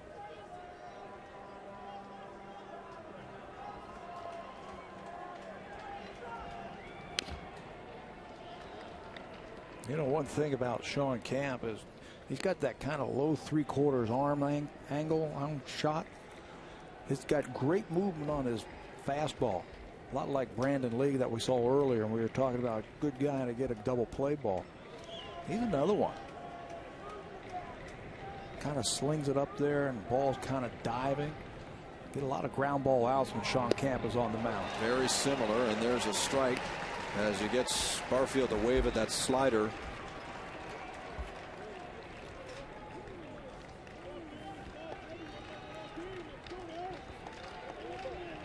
And that shows you how good Camp can be when he's on his game. He can throw that slider away from right-handed hitters or run the sinker in on them. Yeah, you don't know what to look for. And now on 0-2, he comes back, and there's a base hit up the middle for Barfield. Turning for home, here comes the runner in to score, and DeRosa has given the Indians the lead. Back to the base is the rookie, and Cleveland gets a run here in the 12th inning.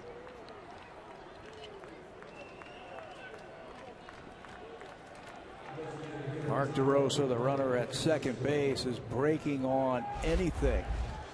Let's take a look here. From up here, it looked like he barely, if at all, hit third base. Let's see from this replay. Boy, he just gets the inside part of that bag, doesn't he? Right on the side of the shoe. I mean, you want to get right on the inside corner and push off on that bag. That's popped up by Francisco. And the infield fly rule is called, so he's gone, and there are 2 away.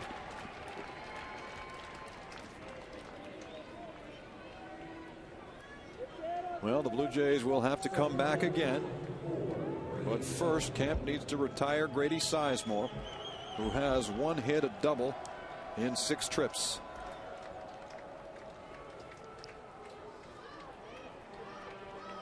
Runners at first and second. Valbuena up at second base. Barfield with the go-ahead RBI base hit stands at first.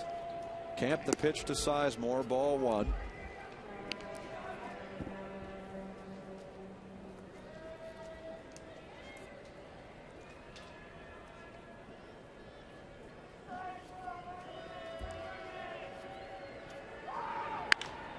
Ripped to right field, and that's a base hit too. Valbuena comes in. The ball gets past Rios and up against the wall. And now Barfield's waved home. Here's the throw home, and it sneaks away from Barajas. Off to third goes Sizemore, and the Indians have scored 3 in the 12th. Make it a 9-6 lead. Grady Sizemore was just due. 1 for 6 coming up here. This ball is just up into his wheelhouse, and he rips it to right field. Now, it looked like 1 run was going to score it. If Rios could have got over there and cut that ball off, but he can't. He gets it in. Josh Barfield actually slowed down coming around third base, so they had a shot at him at the plate. But the ball short hops Rob Barajas. So it'll go as a double for Grady Sizemore. An error has been charged to Aaron Hill on the throw home. Here's a tapper. Camp fields the ball, gets it to first, and gets Cabrera, but the damage is done by Sizemore as he brings home 2, and the Indians take a 9-6 lead into the bottom of the 12th.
Up after the game.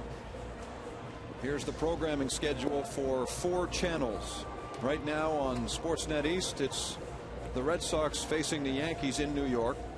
Sportsnet Ontario will show Sportsnet Connected. On Sportsnet West, you can flip over and see the Diamondbacks and Dodgers. Or if you tune into Sportsnet Pacific, you can see the Texas Rangers and Seattle Mariners. So a host of different options for you when this game comes to an end. And right now, Cleveland's in control, leading by 3, and they bring out the left-hander, Rafael Perez. He's been good the last couple of years for Eric Wedge. Last year, lefties hit just .222 against Rafael Perez. Got a good slider. This year, he has not been able to figure it out. His ERA 13.5. On-base percentage up there. Opponent's batting average at .368, and the lefties that he was able to dominate the last couple of years are hitting over .400 against him. Hasn't been able to throw the strikes with consistency that we have seen from him the last couple of years.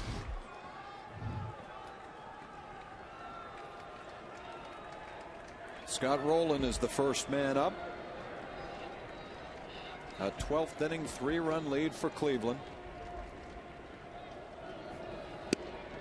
He shows bunt and takes a strike. The Blue Jays were down by 2 entering the bottom of the 9th inning and rallied for a pair.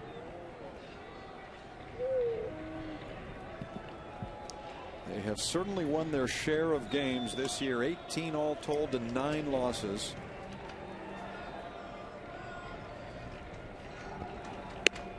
Way back in the 9th inning, they were 1 strike away, were the Jays, from winning this one, with Brandon League facing Hasdrubal Cabrera and 2 strikes.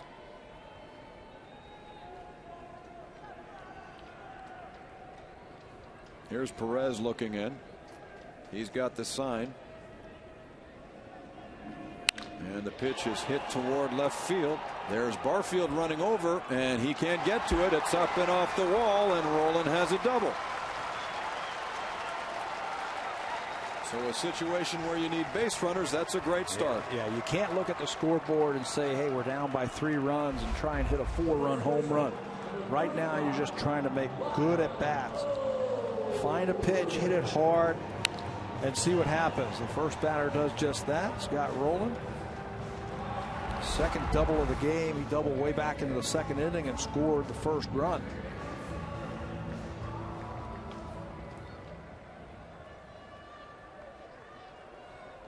Next man up is Lyle Overbay.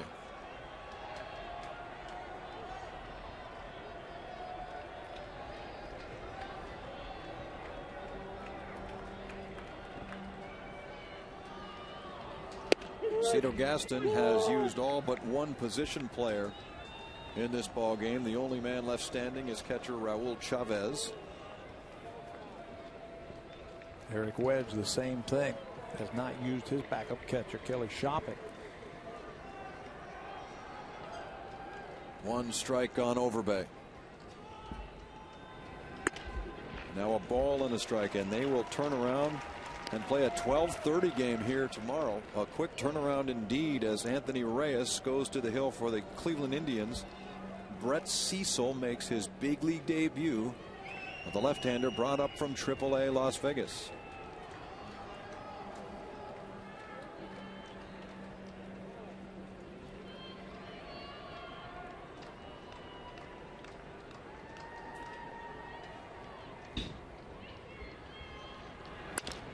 There's a ball on the ground. Valbuena picks it up and throws out Overbay. Rowland advances to 3rd, 1 gone. Yeah, the Indians right now are just counting outs. That runner over there at 3rd base doesn't mean anything. They are looking for outs.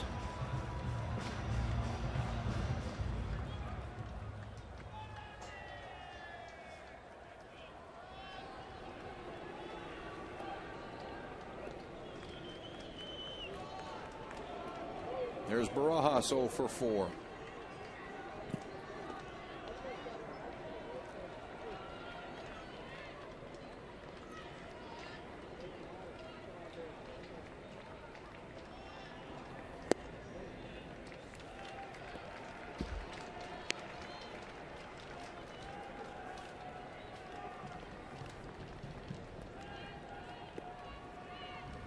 Cleveland makes 2 trips to Toronto this year.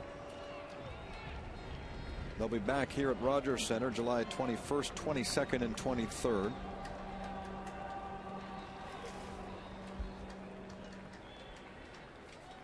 One and 0. Now 2 balls and no strikes. Control was not a problem last year for Rafael Perez.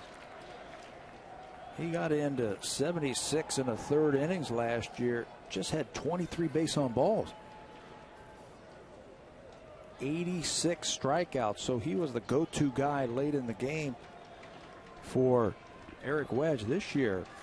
Just 10 innings. He's got 9 walks already. So he's had trouble throwing that ball over the plate.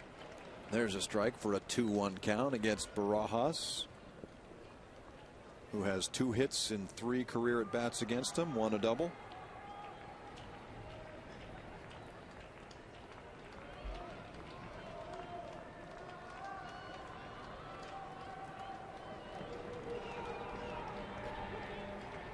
The left-hander deals, and it's up for ball 3.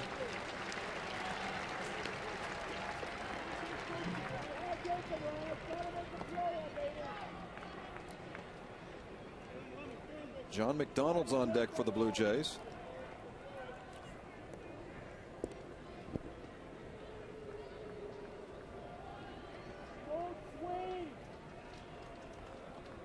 As Barajas faces a 3-1 pitch.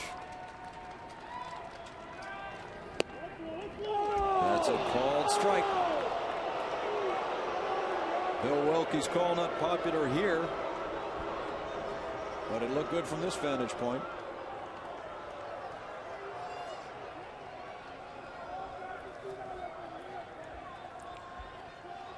Just trying to get on base any way you can. It looked like he was trying to sell that to the umpire. 3-1 pitch. It was close.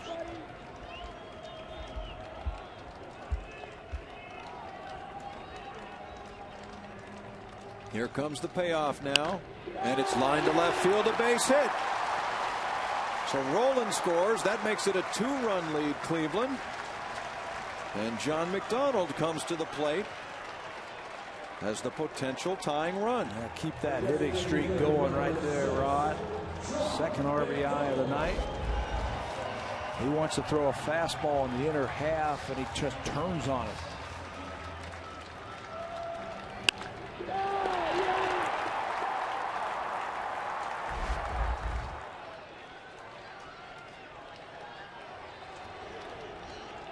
Johnny Peralta is going to play in here, respecting John McDonald's ability to bunt. McDonald, base hit left field. So Barajas goes to 2nd. McDonald finds his way aboard. 2 on for the Blue Jays. And the possible winning run. That's right, an action just getting started. Jensen Lewis is up. And Eric Wedge has seen enough. Right-handers coming up. He wants to bring in his right-hander, Jensen Lewis. Don't go away just yet. Not at all. The Blue Jays are stirring yet again.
Big league debut in about 13 hours. I'm surprised Cito hasn't sent him back to the hotel and said, kid, get a good night's sleep. Doubtful that he will. Instead, he's hanging around and watching an extra inning affair here in Toronto. This is Jamie Campbell with Pat Tabler and Sam Cosentino. Here is Jensen Lewis, and he has struggled in the early going. He, like Rafael Perez, very good last year, not so good this year. 17 hits in 12 2/3 innings, among those 6 home runs in those 12 2/3 innings. 2 good hitters come to the plate. Marco Scutaro is the man at the plate right now. Aaron Hill is on deck. You've got runners at first and second for the Jays. Cleveland with a 2-run lead. This is grounded to third. They go to second for 1. On to first, and he's pulled off the bag. DeRosa's pulled off the bag, and Scutaro is safe. It's a good call. A little bit too quick. Mark DeRosa over at first base. That's Tim Welke on the call. Peralta's momentum was taking him to second base. You can see it right there at third. So this ball's got to be turned, but watch the relay from Valbrena. Good job by John McDonald to kick that runner out. DeRosa comes off right there. See that? Well, we'll see if that is costly. Because look who's up. 2 out, 2 on. Aaron Hill, the hero from Saturday, hitting .363. And he takes a strike from Lewis. How many clutch hits does Aaron Hill have in that bat? He's got a pair of singles tonight. He's scored twice. And he goes after that one and falls behind 0-2.